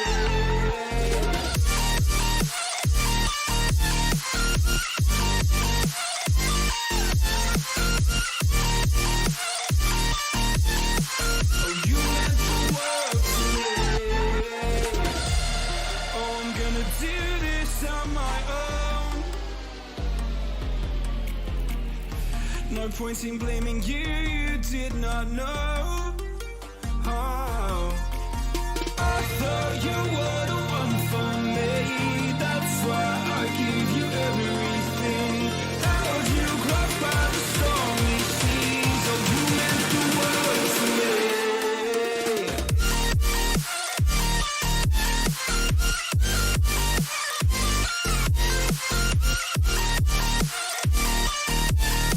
Oh, you meant the world to me.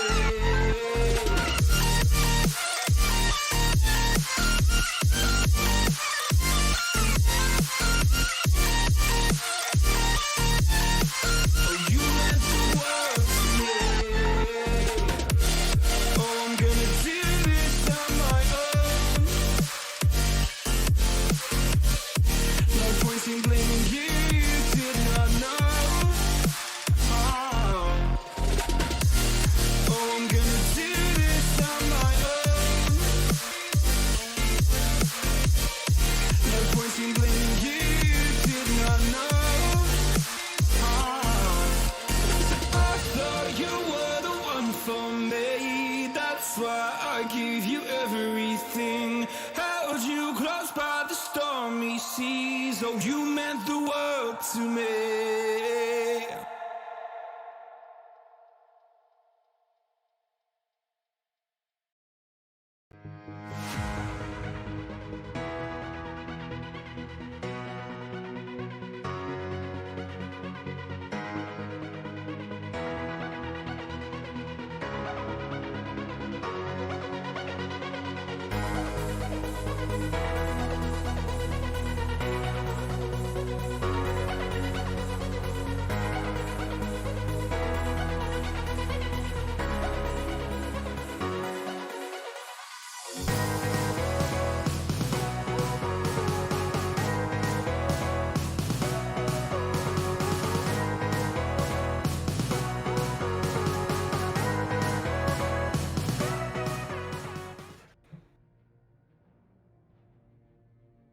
And ladies and gentlemen, we are so sorry for those technical difficulties. We hate to have those happen on stream for you guys, but nonetheless, that first map was a wrap up 8-7 for UCI, and we'll go over that hopefully during a break later on. But we're on to this second map of Villa, and now that UCI in an 8-7 scoreline has to win this. I mean, they have the map advantage, but Matt, both these teams, they're looking head to head here. Granted, it was on a map like Coastline, but do you expect it to be just as close on Villa, or do you expect maybe a power swing to shift?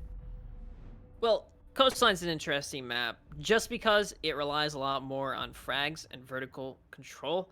Regardless of how good your strategies are, regardless of how many times you can take sight, lose sight, it's still going to come down to just how well you can position yourself around the map. On a map like Villa, however, it focuses more on teamwork, strategy, and coordination. You have to be able to open hard walls. You have to be able to take control of staircases, move up, move down, shoot people through the floor, hold long angles. It's a different style of play. And it's a large reason why Villa is considered one of those maps where, as small as it is, as linear as it is, it's still going to come down to how well you can work together as a team. It is a team coordinated and based map. And so far, between these two teams, I still think it could go either way. But I did not see how UCI finished that last map. But speaking of which, the last map would have UCI take an 8-7 victory. And because of the technical difficulties, it was unfortunately our observer and their PC has died. So rest in peace, Max. We love you, but that's just so unfortunate. Yeah, so, and thank you to, of course, Tango Mango Down, the man, the myth, the legend, coming in and stepping up for us in our time of need, as he always does. But speaking of time of need, it's UCSD. They're down a map right now. And granted, while the last map proved to show that, hey, they are still in this, especially competitively, round-wise, gunfights, because if we look at their fragging potential, we saw Room, he cracked 15, AG cracked 16, Console with 11, but that got canceled out by just round wins overall. We just saw Win Forever take 13 kills, Allison at 11, Shelly at 14. Granted, not at the fragging potential as the rest of his team, or at the other team, excuse me, but they were still able to come out with the rounds, and that says a lot about UCI not needing to take those gunfights to win those rounds. And that could prove a huge difference maker here on a map like Villa, where there's so much space you need to clear out. I do think that's a good point to bring up. Villa is a very linear map, and I talked about this earlier. It just comes down to how well you can establish crossfires, vertical angles, and regardless of where you are on the map, you have to watch out. Your back will always be exposed, your front will always be exposed, and you can't cover everything all at once. So that's where your teammates come in. They have to be able to watch your 6, your 12, your 9, and your 6 o'clock if they have to. They should be watching all the clocks for all I know. And it's going to be very, very difficult to see exactly what is in store for either of these sides, because on a map like Coastline, it's almost like a warm-up. You run around and you try and pop heads, so this map should hopefully wake up a couple of the strategies that these guys have, and I can't wait to see it. And so far, it's going to be a trophy and statue defense here for UCSD.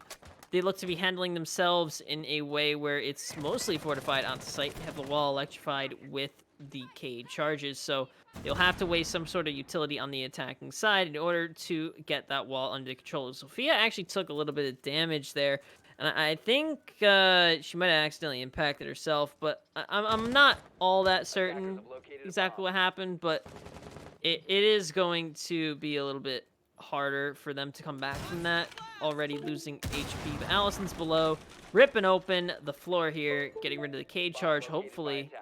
They are pinging it. Hopefully they can actually get it. Allison's still hunting for this cage charge. And this is where you need your teammates to cover you because your back is completely exposed. You're looking straight up. Your 9, 6, and 12 o'clock are just completely exposed. And hopefully they'll be able to get this K charge, but still nothing anything there. So here comes the impact, or not the impact, but the frag grenade connects on the console. Will not finish him. So we'll see if Pudgy can pick him up.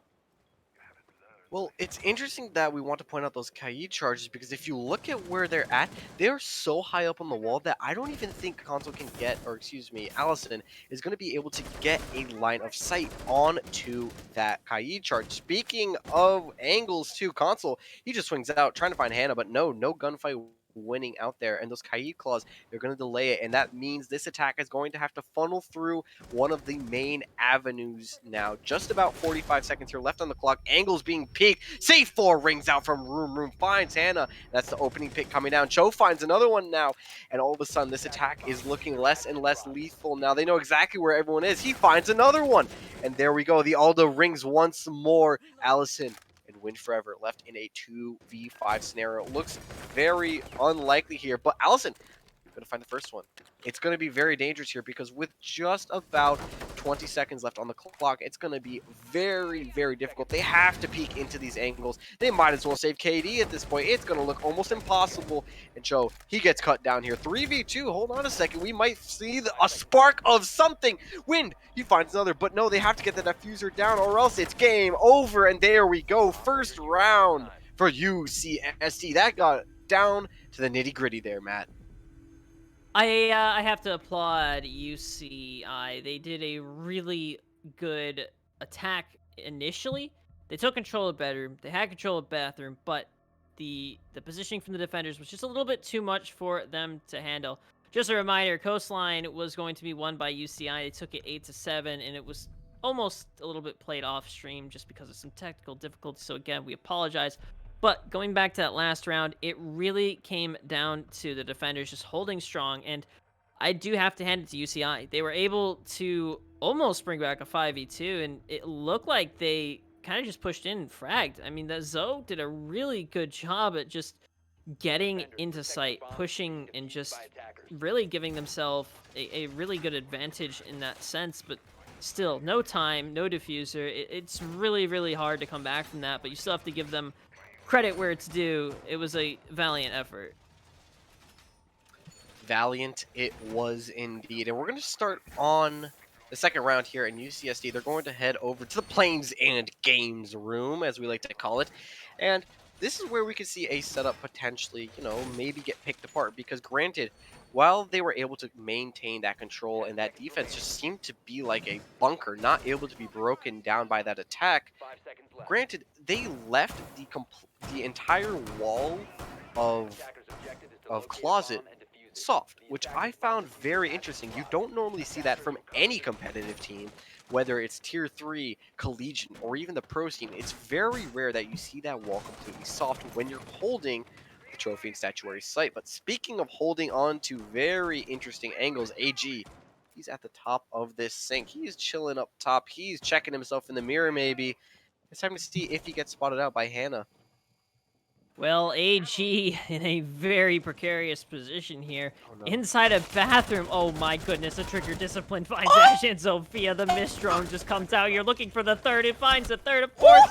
Maybe able to find the fifth here. Spraying through the wall. Does not find the one inside a bathroom. Hannah, the last one alive. And there's the Jaeger of AG looking for the ace here. Will he be able to find it? Knows that Hannah is outside of the bedroom roof. A very precarious situation from Hannah here. Looking inside and swinging in, but here's the run out from Room, but ultimately a flawless round from UCSD, and oh my goodness, the misdroning from UCI paying absolute dividends for the defending side. Oh my, Jaeger just ate. Somebody clip that, please, because that was, I believe he got that fourth kill through a wall bang as well that he didn't even mean to hit. So AG just popping heads there and the difference maker in that round. And like you said, that missed drone paid them an immense cost there. And wow, beautiful Just beautiful plays all around coming in from AG. The trigger discipline to not take the head off of that first player in that Zofia just played it extremely to a T. And I think we're in for a very long treat here, Matt. Well, it could certainly look that way. And that last round, whew, just a little bit of adrenaline pump in there, and you just have to hand it to UCI. Their misdroning really paid off for UCSD. You got to be a little bit more diligent on exactly how you drone. I really don't have much more to say about that other than just yikes. Other than check your corners. 10 seconds remaining. Yes. We're going to head down to the tertiary bomb site now. It's going to be this Attackers objective kitchen to locate a site, bomb and this is going to be a very crucial site here for UCSD because granted, whether or not they win or lose this site, they'll be able to go back to one of those main bomb sites that they won beforehand. They can set up a flawless rotation and put themselves in a very strong position in this map with 3-0. You know, as any team, you would love to see, you know, your players get off to that head start. That's really that momentum shifter, and clearly AG sparking something for this team. And you know now, UCI after that are going to be droning every single corner, checking it, and making sure that nothing happens with their, you know, players getting caught off guard. And Allison knows maybe that somebody might peek up the stairs, but little does she know, no one is here, just wants to get rid of all these angles, and nobody's actually pressuring this top floor. At least that's what it looks like. That could prove to be a little bit detrimental here from UCSD. Well, you do have to remember it's kitchen, and one of the easiest ways to deny that vertical pressure is to either bring a pulse or some intel operator where you just kind of throw nitro cells up, and Bomb located where by the attackers. main attackers are trying to open up the floor, and it's almost a free pick each time if you play it correctly. And Oof could be in a lot of trouble here if he doesn't realize there's somebody right below him, and the nitro cell could easily just be lofted sky high and find him. So you really just have to be careful here. As an attacker, you have to be diligent, put yourself in the best positions to try and, yeah, that's exactly what I was afraid of. Pudgy is going to find Oof. And there's the nitro cell coming out. You really have to watch for that. There's not a lot to be said there. It just comes down to knowing the map and putting yourself in the best position to not get nitro. And unfortunately, Oof didn't do that, so he will find himself blown up completely from below. There's still one nitro cell on the board here in room, but I believe he might be on the flank, at least last time I checked. I could be wrong, but it doesn't matter because this attack is already going up in, just maybe forcing their way through that bottom floor site. But it doesn't matter because room, he's here on a very deep flank. He wants to find Wind, but the question is, does Wind hear him? No, it doesn't seem like it right now. He could swing, but he doesn't know it as of yet. And AG, his partner in crime, could help his way. If Wind goes down here, this is easily the round, but Chow doesn't matter because he finds the first one on to Allison, and it's a 5v3 in favor of this attack, and it doesn't matter. He swings again. Joe, he gets another second on the round. 2v5 here for Chelly and Hannah. Doesn't look possible here. UCSD absolutely flying out the gate in the second map here. 13 seconds left to run by. It's time to see what they're made of. Hannah finds one. Maybe they force their way back into this game. But no, Pudgewaja lands one. He will land a second onto Hannah. And there we go. UCSD with a flawless site rotation. That really just came down to how they were positioned on site. UCSD had every advantage over UCI in just where they put their people, where they positioned themselves, put their utility. The flanks from above were just able to deny the vertical pressure. The nitro cells, it was just absolutely flawless from the side of UCSD. You really stalled out UCI in how they were pushing. They were forced to really go for that brick stairs take, and it didn't work. So they've won 3 straight defending rounds. They're looking to capitalize onto Trophy and Statue as their next site of choice here. Last time we saw them on this site, it was rather interesting in the decision of how the Jaeger sat on top of the bathroom sink and was able to pick off 4 people. It's only 4 kills to his name, but still, making his impact for his team on the Jaeger roll. Yeah, and this is kind of the UCSD that I was afraid was going to show up in the first map that didn't. We know that they took their first 2-0 in the first week of competitive play by 14-1 rounds, a round differential of 13 rounds. They stomped the other team, and that's the team that I was afraid was going to show up against a UCI that played a very competitive game that I believe the scoreline was 14-7. It's still extremely close, and you know, I'm very excited to see. Maybe this gets closer as the map progresses, but right now the momentum is extremely in the favor of UCSD. And if you're UCI, I'm getting scared. And speaking of getting scared, AG, he's going to be able to find the first one, the opening. He's just fragging out of his mind. He doesn't want to slow down here. He doesn't want to let UCI take any time or advantage here. And AG, he's going to get spotted out by this drone. Wallbang might come in here from any team, but it doesn't matter. It's going to be Wind. Someone's going to be able to push up onto him, but Allison wins that gunfight onto AG. That's a good play from Allison. You need to be aggressive in those situations. You have the drone, you have the intel, you have to be able to push up and get that frag, and that's exactly what she did. She got rid of AG, so that's the Jaeger off the board, and now the push from Study can be a little bit more established here, as Allison is looking a little bit worse for wear on health. But Chow is going to open up onto Hannah with the Maestro's Alda, and that's a huge pick here. Swinging out with the Maestro Alda, no fear in his eyes, as looking to try and get rid of Wind here inside of Aviator room. Still nothing ultimately groundbreaking for the attackers here. They have a 3-4 deficit to come back from, but you got to watch out for Room. He's on this flank, and yeah, he's going to take out Allison. Look for a second here inside of Study as well.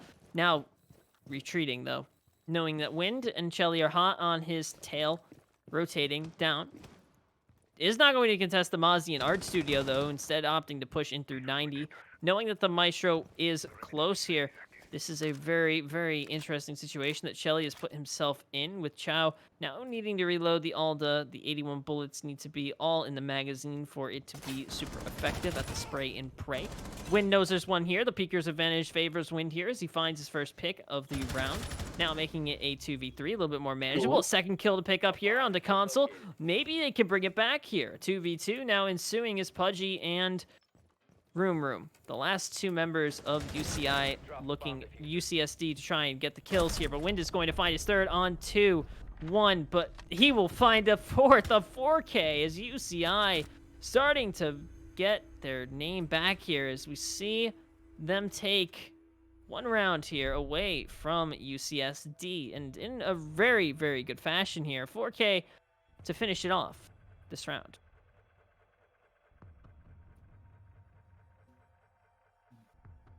Yeah, I mean, there's nothing else to say than terrific gunplay coming in here from Wind. I mean, there's nothing else to say besides that came down to individual gunfights and every.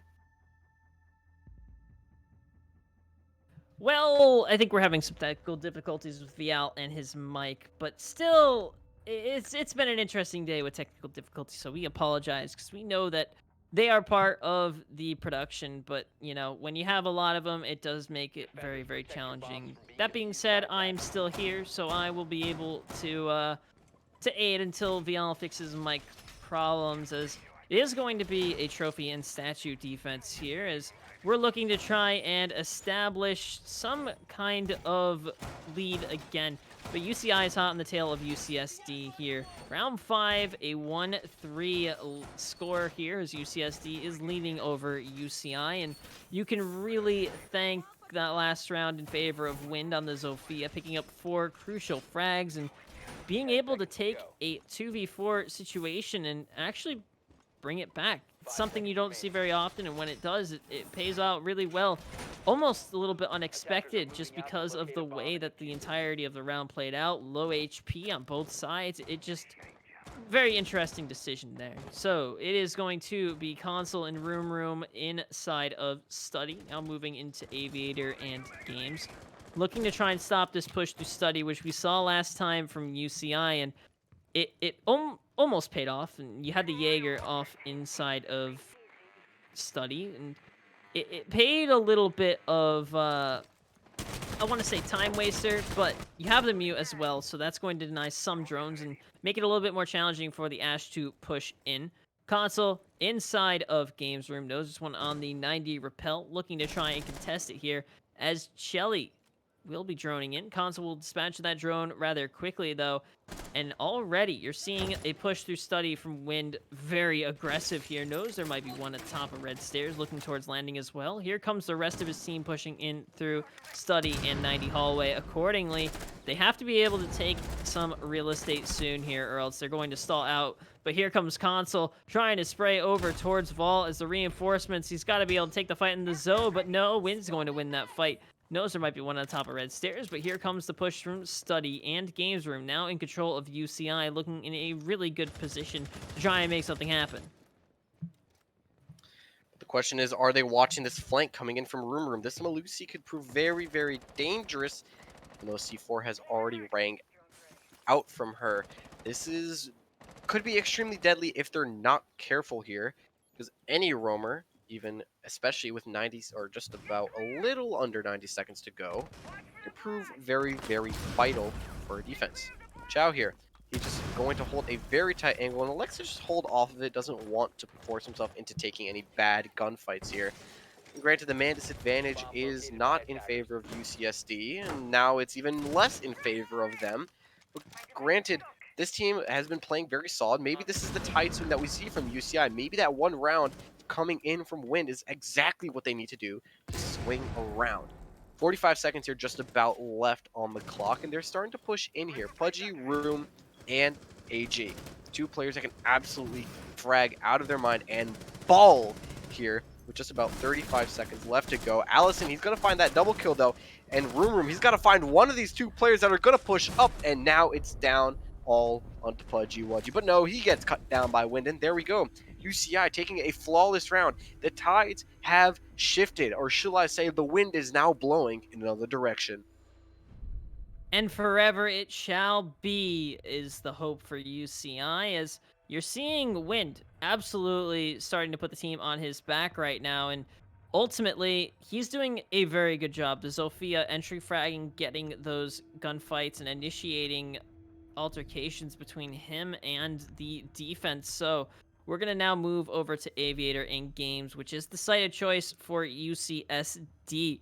And ultimately, this was one of the sites that they won rather easily also last time, and they're hoping to do the same here on the last defensive round for them before we head into the swap, where UCI is looking to win their third straight round here and push themselves into a 3-3 split as they go onto the defense. It's not a terrible position to be in on Villa, which is inherently a heavily defender-favored map, but you know, UCI has been doing their due diligence and being able to play with the big boys, per se, which is UCSD, who have been pretty strong on defense, I want to say. They've put themselves in a lot of different positions, which are beneficial to how they are overall playing this game, and I want to say that UCI is also doing a pretty good job at roam clearing, taking control of crucial choke points on the map, and it's still either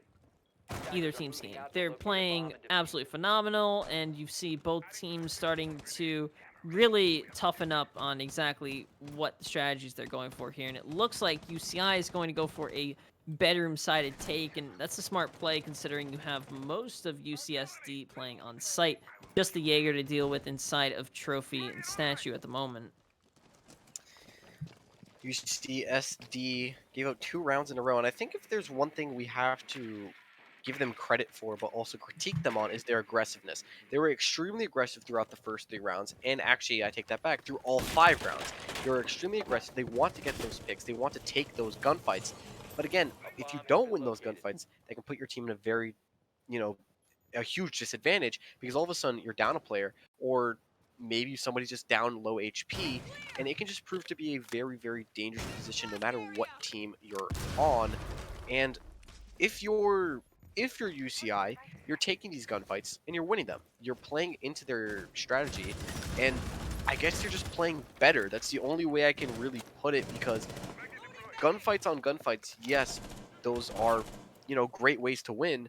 They're not ideal if you're a team. You want to make sure that your strat is down heavy and you can really win out those gunfights on top of your strategies.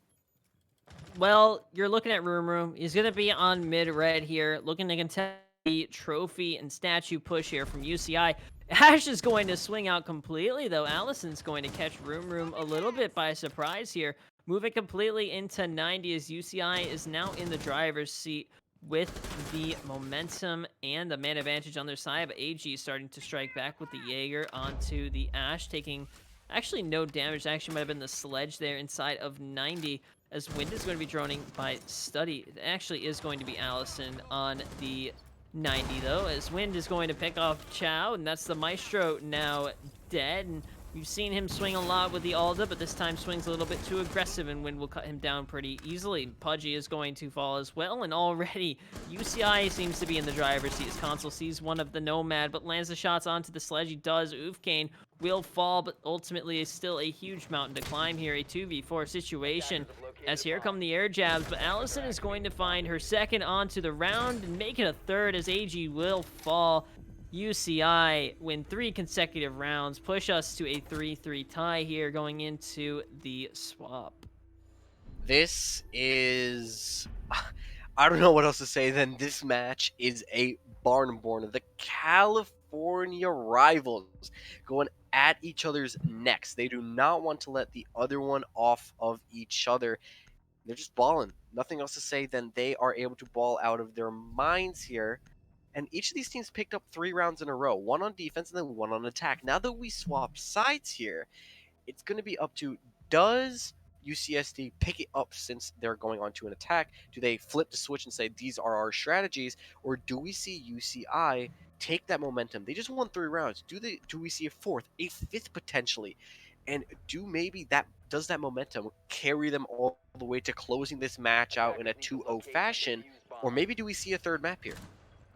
We could potentially see a 3rd map, and again, these teams have been going back and forth all night so far, and especially on Coastline, an 8-7 score. Very depictive of how close that match came down to, and already you're seeing a 3-3 score here on Villa. UCI and UCSD, neither one wanting to surrender, but UCI does have the advantage in terms of having a map already under their belt. So they're looking to capitalize on that and their momentum with winning 3 rounds straight. It's going to be hard for UCSD to recover from that, but if anybody can do it, it's them.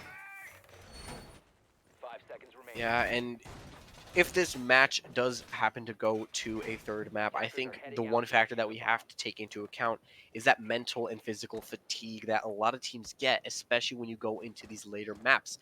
It's because you don't expect, especially a map like this, to go into OT, and this one, we could see all 12 rounds once again go to this map, and then we still head to a 3rd map.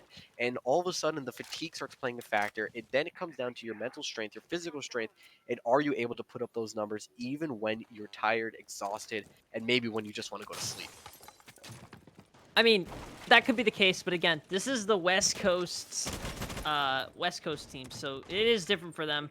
Well, it might be midnight for us, it could be 10 o'clock for them, so they might not be tired yet, and they're running on G Fuel and steroids or something that is going to give them energy. G Fuel and Monster, excuse me, that's what I meant to say, not steroids. But Allison inside of Statue here, looking to spray towards the doorway of Bedroom, really having to get these pre-fires down and nailed, but not able to net themselves anything yet, as now looks like the wall is going to get opened up of Trophy, but that's not sight.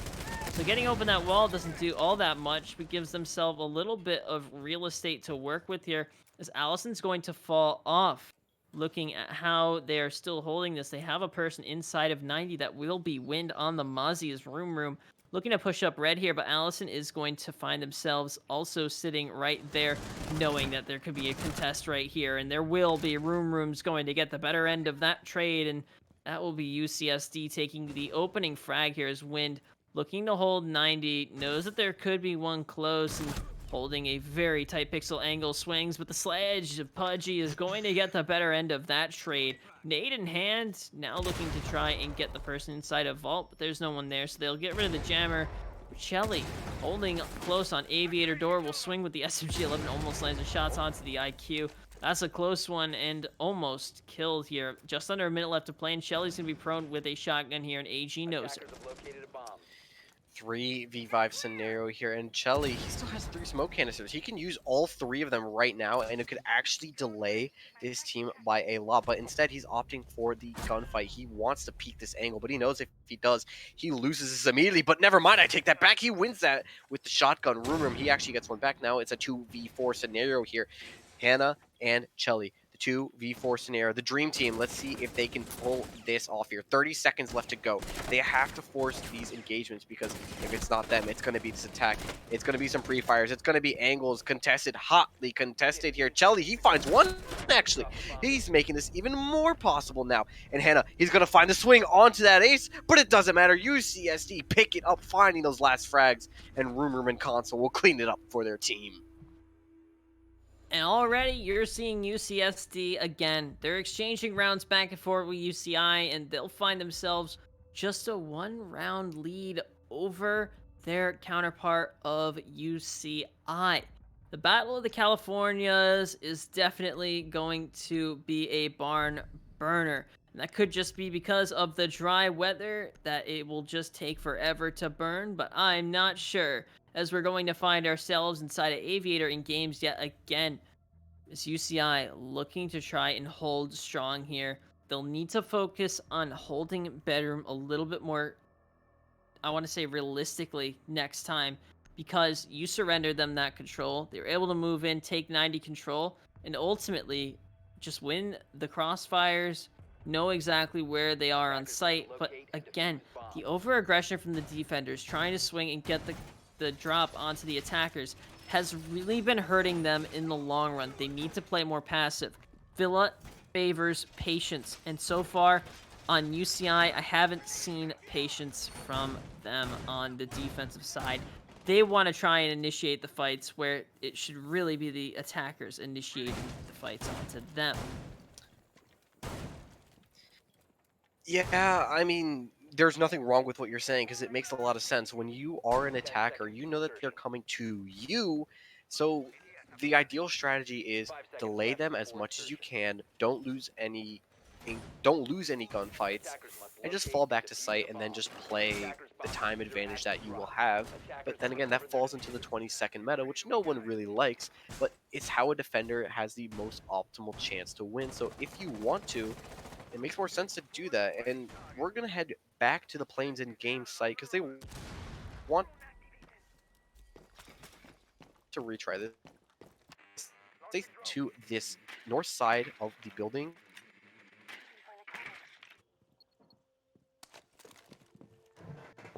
Okay, well, I guess VL keeps very well. cutting. Well, VL keeps cutting out, so I apologize for that. But again, technical, oh my goodness. Technical difficulties have not been on our side today. So Chow is going to find himself upstairs inside of Bedroom. Allison looking to contest inside of Bedroom. Now rotating all the way back towards Red. Knows that Mozzie is there to support her.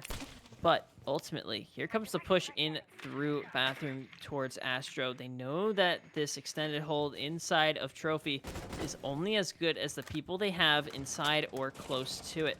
Dispatching of the default cameras will be the Nomad, but Wind is starting to take some damage towards Chow. And Chow really getting aggressive here with the ace. They cannot lose their hard breach too early here. They need to hold on to it before pushing in through Vault. And Chow going to get his drone sniped up by one of the Mozzie pests. So that is the drone denial. And drone economy now a little bit less for UCSD. So we hit under a minute 30 left to play. Again, this Bedroom push starts to be a factor. Room is going to open things up yet again, as Allison is first picked again. Yeah, and that's on a extremely deep roam here from Allison. And granted, while that's your Jaeger off the board, It's a very good gun off the board as well, and that's one of your gunners that you need on the board, especially with a 4v5 with a minute left to go here in the round. It's going to get extremely dangerous here for this defense and this attack if they don't peek the right angles here. They got to put themselves in the best position to really get this wall open, and so far they haven't done just that. As Chow is still sitting inside a 90 and Vault Wall is not opened up. So this is where the 20-second meta becomes so impactful, and the smoke being alive is going to cause a lot of problems for the attackers. Is now 30 seconds left to play. They have to get this Vault Wall open, but the impact tricks from Hannah proving to be a little bit too effective here. But here comes the drop shots from AG. We'll pick up the kill onto Uvkane. A 5v3 situation here as all the attackers still remain alive, as UCI is still holding on to whatever they can onto site. Shelly's going to pick off Room, knows that there's one close. The drop shot from the SMG-11 cannot lend the shots. His hand is going to pick off AG, but Shelly's going to fall to Console. More bodies continue to fall as Console will be felled by Wind, as Wind will be killed by Chow. But Hannah's going to pick off the diffuser, and that will be the defenders winning that round. And just when you thought the attackers had the man advantage with a 5v2, it will be the defenders winning that one out, as it will be a rehost called for Wind, Forever, and UCI using one of their few rehosts they can use, but it will be a game crash. So we will move over to our caster cams yet again. A 4-4 score here as we do hit a little bit of time left to play. Again, really interesting game so far. Yeah, and this matchup is just really a close one. I'm loving to see this. We're ending this at a 4-4 scoreline going into the 9th round. Each team is trading blows back and forth, and they're keeping up with each other. And honestly, no matter who you are, I'd be scared of the other team, and especially to take those immediate gunfights, because losing those opening engagements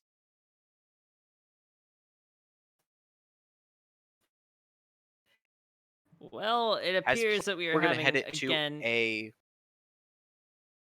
We're having some technical difficulties. VL is lagging just a little bit, so we're gonna send it to a break. Hopefully, we can iron those bugs out. But don't go anywhere. We'll be right back.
Ladies and gentlemen, welcome back to Collegiate R6. My name is Matt, and unfortunately, Vial has left us in the studio, so it is only me for the remainder of this map. And so far, it's been an absolute barn burner. 4-4 match point here as UCSD is taking on UCI 4-4.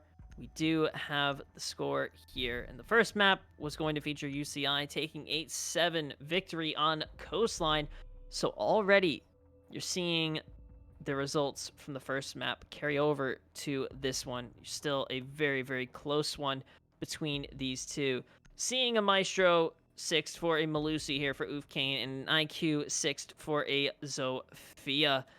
Already a huge impact on this map as we are going to see the trophy and statue defense here from UCI. They're looking to try and put themselves in the best position to win out the rest of this game, and they'll be doing so from their comforts of trophy and statue defense. You see the Malusi and you see the smoke, so you know they are playing for that 20-second meta. The smoke and Malusi really hinder a lot of the attackers' slow pushes through. And looking at the attacking side, they're going for that slow roam clear again with that ace ledge, Nomad, and Zofia. The Ash has been the entry fragger for this team, and Ash is just really good at doing those kinds of things. Looking at the way that the attackers could push here, it's most likely going to be a study execute. We've seen them do it multiple times, and it will most likely be again. See Chow outside of the study balcony, looking to try and push themselves out is Wind. Holding the doorway here, trying to stop the attackers from funneling in through study. And now Wind looking to try and stop the push here through study with Allison close by to catch the refrag if necessary. Room being really aggressive here, has the drone in his pocket, droning ahead through 90 with console close.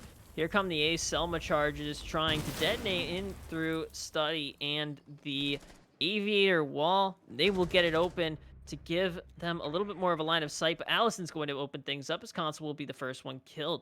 A little bit of misdroning here from the Ash as Allison does capitalize on that positioning. Knows there's one inside a vault, and Room still trying to play this really passive style of attack.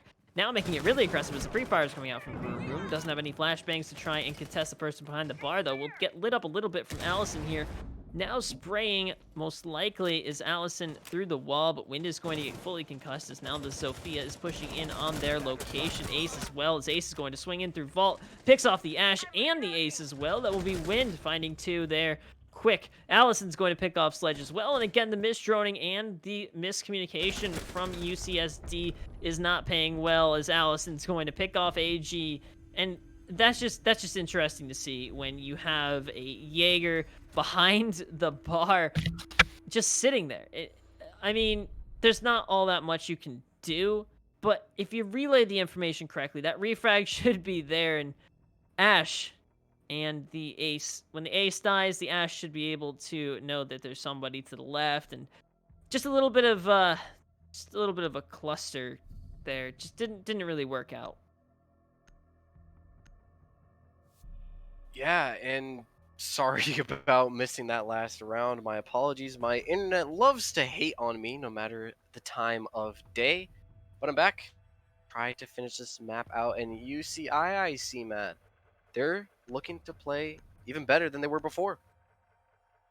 They're in a really good position right now, and in the driver's seat, they have to put themselves a little bit more in a passive role, though.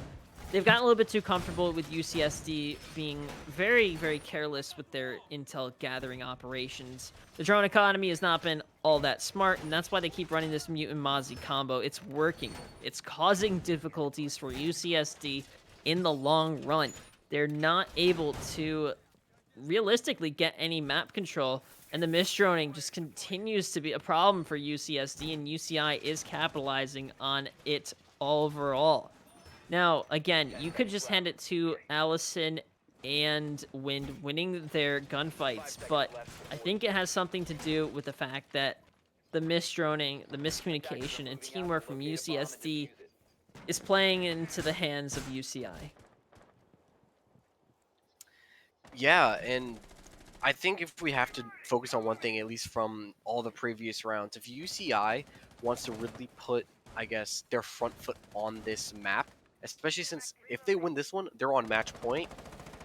I think they have to kind of play into this more aggressive style that UCSD is actually really trying to progress. And if we look at this room, he's already at the front foot. He wants to just force his way Oh. through with the Ash, but does he pick off the My fight? No, goodness. he does That not. was And it's Chelly. that was so ill-advised. You're down for 5 and you think the best idea is to rush into site with absolutely no intel. I'm questioning the decision by Room there, and I know you're the Ash, I know you have to get your entry frags, but usually you rush when you have intel. You know there's either nobody on site, or you have intel on where the defenders are. They're fortifying their positions. You had no intel. You pushed right in, and there's a Maestro to your left sitting in a corner. Just a very, very odd decision on the part of the Ash there. Yeah, I was gonna say I think maybe if there was some active droning that we sometimes see depending on the team's, strategies and what they like to use, maybe some active droning, somebody droning for Room as the Ash went through, probably would have been more, advisable than just dry peeking every corner and not being able to win those gunfights outright. And speaking of trying to win those gunfights outright, it's going to be these top floor defenders who want to just delay as much time as possible. And speaking of delaying as much time as possible, Allison is going to get found out here, but it doesn't matter. Allison's going to find console, and AG finds another one back. 3v4 disadvantage here for UCSD, but it doesn't matter. Pudgy Wudgy gets one back, and AG finds another. The man advantage now falling in favor of UCSD, and the round gets tied up once again. And we're definitely going to see all 12 rounds here, Matt. I mean, it's certainly looking like that, and you could just thank UCSD. Now, the Ash dying early, not a good start for UCSD, but they were able to bring it back. They got the refrags and ultimately capitalized on the positioning, or the mispositioning of UCI. I feel like the defenders played it a little bit too aggressive. I understand you get the first opening frag, and you're like, okay, well, now we have the man advantage. Let's just push in, try and get the frags, and really disrupt them. But that's exactly what UCSD was expecting, and they held those angles, they held their positions, and it just worked out well. Lion going to be 6 for an Ash here. Room still going back to his roots on the Ash and Jaeger main.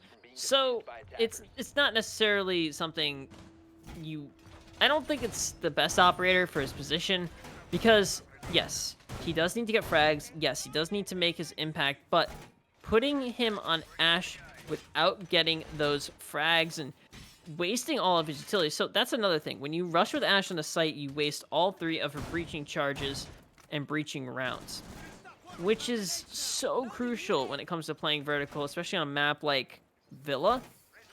You only have Zofia who can get those ranged shots in.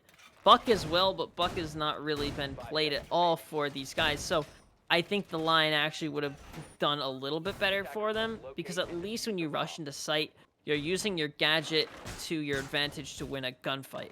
Using that lion scan. Even a Dokkaebi could have been a better option than Ash here. I just don't think that it's going to play well for them this round. I think the Ash will waste all of her utility, again, trying to be over-aggressive. And that's just something you see a lot with inexperienced players. Yeah, and let's hope that they're going to be able to pull that together. Maybe play a bit smarter, as we like to, call it out as. And Room, granted, fragging out, decently for your entry, but still need to use that utility, because after all, it is a utility clear type meta. If you can't clear out that utility, you're going to be stuck with a lot of, pesky little items to deal with. Mozzie drones, Jaeger ADS, smoke canisters, Malusi gadgets. It can be a real pain in the butt. Well, it's going to be a little bit of a pain here, as Allison's going to find themselves on the back stairs looking up Astro desk. Pudgy Wudgy not being able to dispatch the Mozzie drones. Room's going to be droning Allison is on this flank here. There is no air jab. Actually, there is an air jab. So Allison's going to have to be very careful here. Pushes up a little bit too far, and this air jab could easily put her in a down but not out state. But knows that they've rotated completely, so it's going to be up to seeing if they can get rid of this air jab. Allison's going to rotate completely back underneath, maybe going towards red, but there's 90 control completely surrendered, now in favor of UCSD. As here come the impact grenades, the impact tricks, as here comes a frag grenade from Pudgy. It's going to detonate, but not net any damage, as here comes the swing from the hallway, as they're trying to contest this held inside of 90. Allison's going to pick off Room. And again, that has just been a back and forth battle between Room and Allison exchanging fights, but ultimately it's been Allison. And again, you see the Ash fall without using her utility, so a huge loss there, but we'll see if UCSD can recover. With 45 seconds left to play, they'll have to move quick. Move quick indeed they will. But speaking of moving in quick, Kane is going to find a quick headshot onto Chow. And there we go. 3v5 scenario here for UCSD. They have to force these engagements here, but it doesn't matter. Kane gets down. AG finds that pick, but it doesn't matter. It's refragged here by Console. Or Console is down, excuse me. It's going to be down to the rest of these players. Chelly finishes him off. 2v4 scenario, and it's a 1v4 scenario. Does not look possible here, even with the res. It's going to be extremely difficult. All toxic canisters are going to ring out here from Chelly. 7 seconds on the clock. It just doesn't look likely here. And UCI are going to get themselves to match point.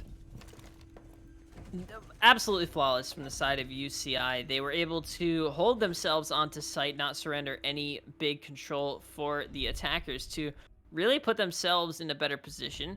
Now, again, Allison on the roam has been super influential. Getting those opening frags, wasting a lot of the attacker's time, just doing exactly what a roamer needs to do. And it's been very, very, very influential onto these rounds. So, will be match point for UCI moving into what could possibly be the final round here of this series. Because UCI has already won the first map. If they win the second map, they will win the best of 3 series. However, UCSD, they can push to overtime if they win this round here, and they have everything in their power to do so.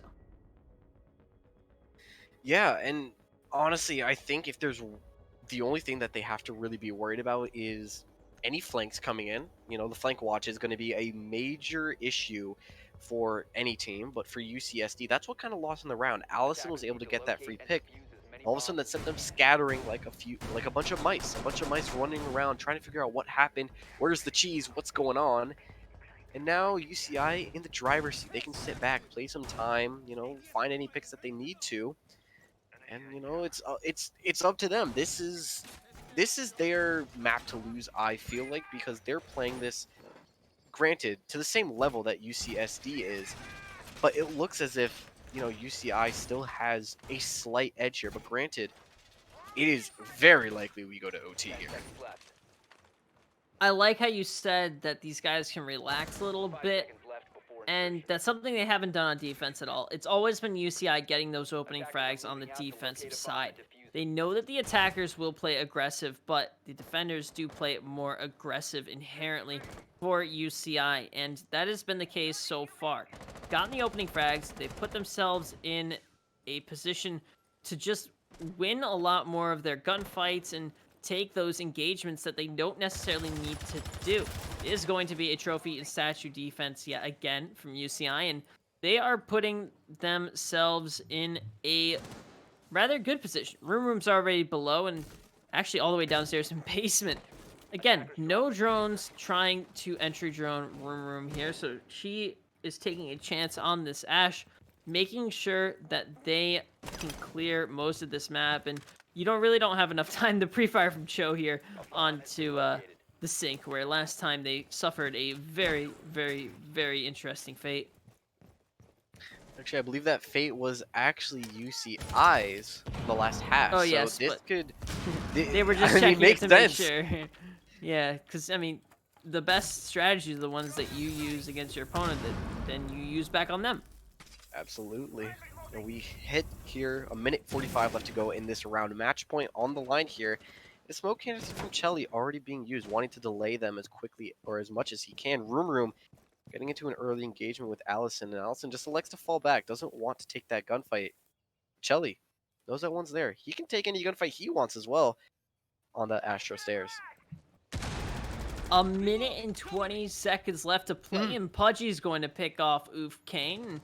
It's a huge pick here, is now the advantage in favor of UCSD. Looking to try and get this wall open. They still haven't done so successfully. With the ace on the board, with one Selma charge in his pocket. Flashbangs are coming out as Chelly's going to swing out and find Console. A beautiful shot with the SMG-11 to finish him off as Allison's looking to flank by landing, but Pudgy is there to dispatch of him. That is his second frag on the round. The L85 doing real good work with that ACOG scope.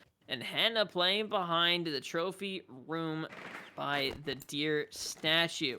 40 seconds left to play, and AG is inside of closet with Cho on the cover from the master bedroom door, swinging out close here, going towards the trophy, maybe going for the plant here, and it looks like he will. Don't think they have any intel, but now here come the pings, though. Knows that there's one in the doorway, the pre-fires are coming out, but here's Ace, knows that there's one close, but cannot land all the shots. Room's going to find wind, and now Hannah and Chelly have to retake site, but it doesn't matter. The post-plant situation too much for a UCI to handle. UCSD is going to push us to OT. They're not done yet. No, they are not, and this is the second time that they're pushing it to OT, because last time I believe UCI was also on match point, and then they sent it to OT. Let's just hope that our observer's power doesn't go out. Yeah, let's hope that right now, and let's hope we get to see a barn burner of an OT here. Do we see UCI pull it out in OT once again, or do we see UCSD force us to a third map? We're going to see that really, really soon here, as UCI, they get to start on attack, and honestly, I don't know what else to say other than UCI just really didn't seem to have intel on that last plant. I think they probably could have gotten away with that round very, very easily if they had intel on that site, but just didn't seem like it.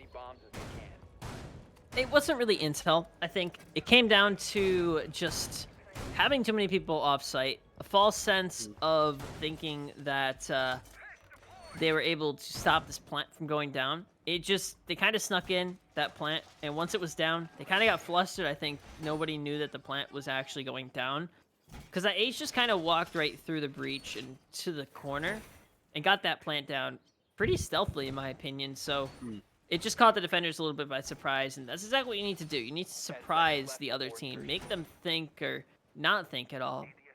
Lull them into a false sense of security, which is exactly what UCSD did. It lulled them into a false sense of security by them thinking, oh, they don't have the wall open. Oh, I could just walk right in here and get this plant down, and they'll have no idea. And they'll be left scratching their head. And that's exactly what happened. So, Aviator in games defense here from UCI. This is the defending round for them. They have to put themselves in good crossfire situations. They know that there's going to be a hard breach on the side of UCSD. They brought the ace last time they were playing inside of Aviator in games, so they're looking to do the exact same thing and get this wall open. Getting the wall open is going to be a very crucial point here, but speaking of crucial points here, Kane, he's going to be hanging out on stairs, the main stairs here, and it makes a lot of sense. It's a very strong position, as most of the UCSD players are going to be pushing from this main balcony. They have to force Kane out of this position. Then the next point of attack is going to get that wall open and forcing out any other defenders that are holding on. But they seem to be stalling out, trying to understand what they want to do, clear out any bottom floor roamers. Most likely going to go for a vertical presence, try to clear out that U-jammer. Makes a lot of sense. Opens up a lot more avenues of attack for an attacker. But speaking of attack, it's going to be the nade, and it doesn't land. It's actually on an indestructible floor, I believe, here. And Kane, he gets away with his life off just a player not knowing exactly where something was coming out of. But no, Room, he's going to take a lot of damage here from Kane.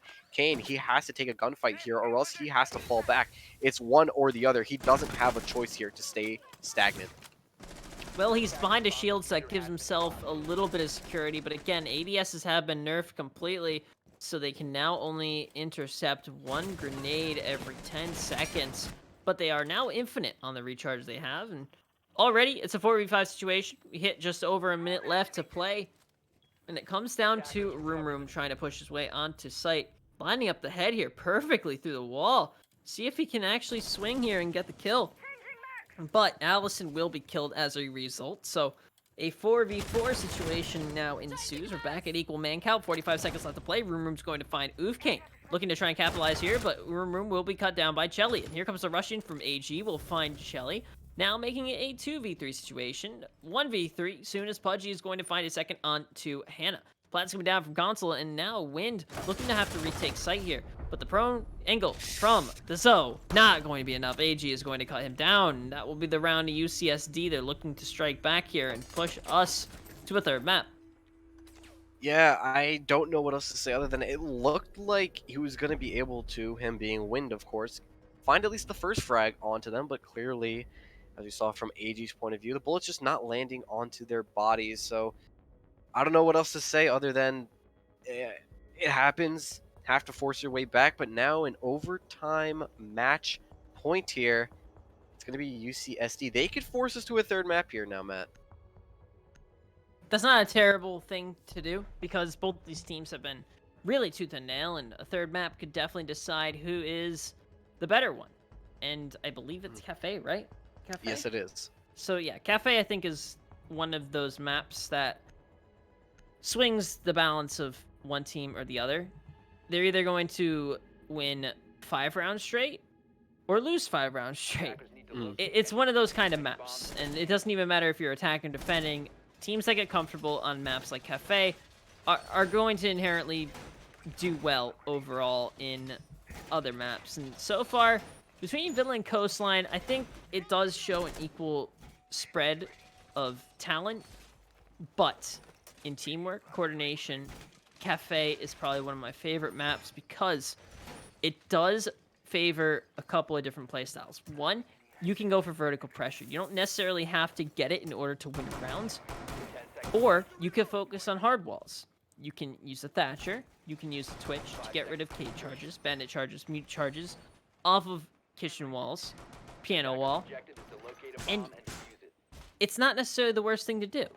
You bring that hard breacher, you get open these hard walls, or you either play a really passive style or a really aggressive style. And either one can work. It just depends on if the defense is ready for one or the other. Yeah, you bring But up a good I'm getting ahead of point. myself, though. We're still on Villa right now. Yeah, we still are, and maybe UCI still has something to say about it before this map ends. Maybe they want to force this out and end it in a 2-0. Maybe we see us go to a third map. It all comes down to UCI because they're the difference makers now. UCSD, all they have to do is wait, maybe force a gunfight or two, and just play out time. UCI, they're the engagers. They have to win these gunfights outright. But UCSD, they are going to get cheeky with it once more, but it doesn't matter. The gunfights win out by win forever. HP dealt 2 onto Allison.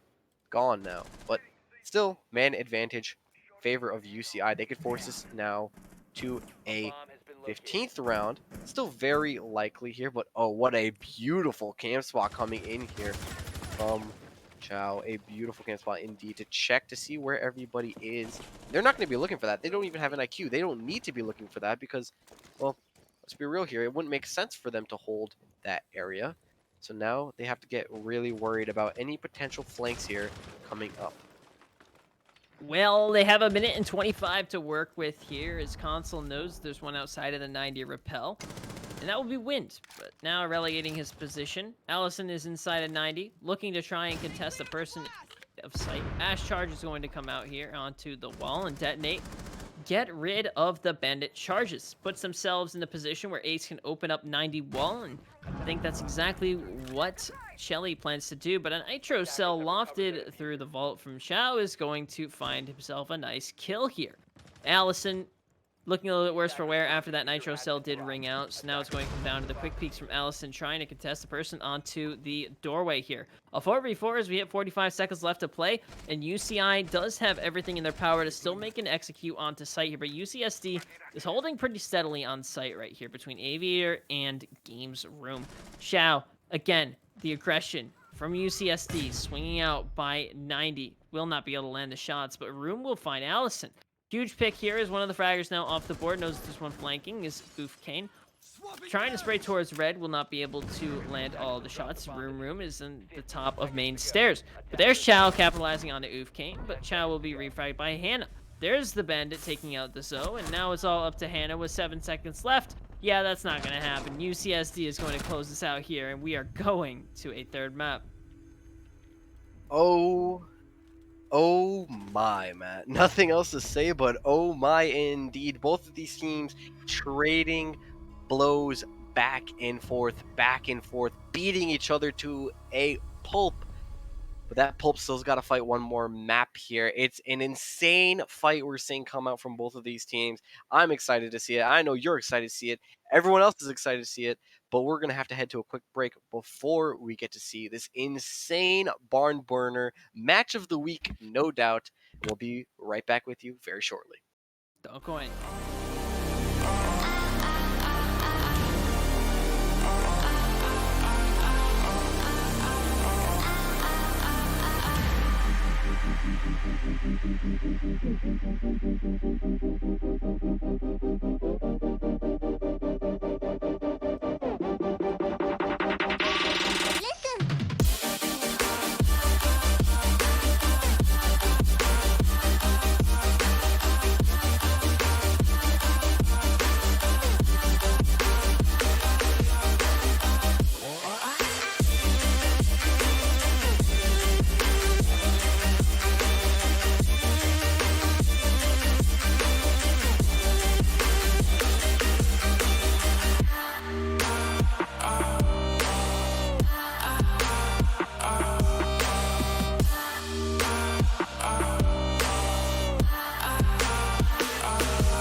Ain't no love like real love, but it goes so fast.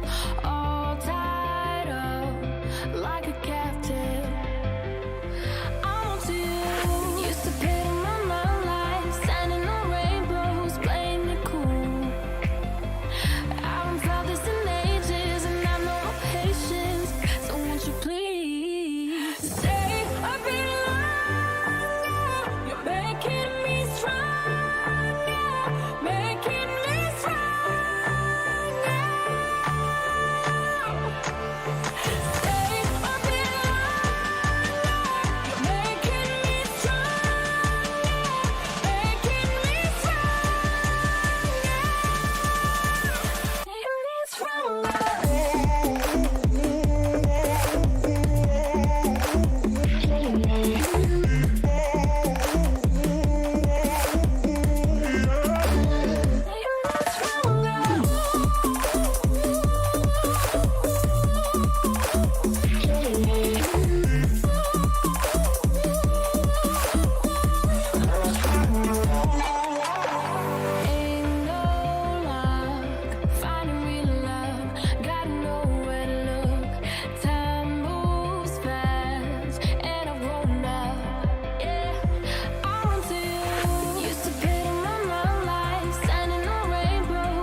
you, then find someone new. Baby, but you know I never will. No, so I choke you down just like a pill.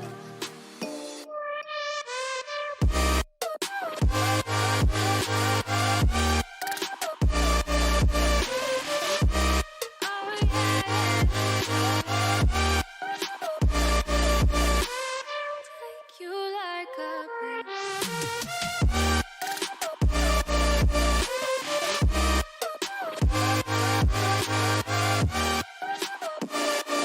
Get my pill, you're like a pill to get my pill. No, do me in the worst way. Don't let me sleep, never say sorry. Oh, maybe I'll leave. Baby, but you know I never will. No, so I choke you down just like a pill.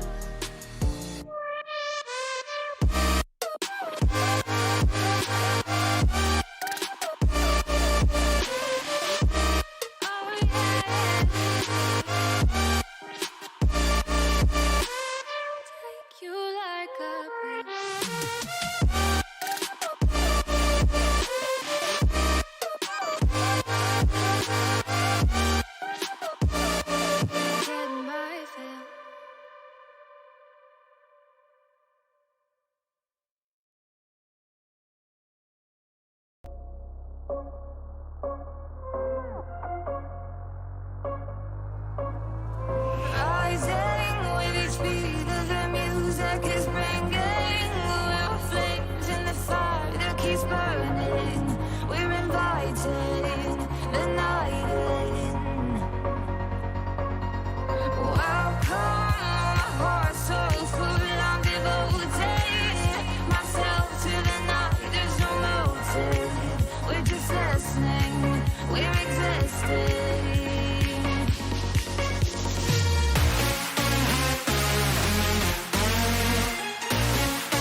Ladies and gentlemen, welcome back. The coastline of Spain wasn't enough.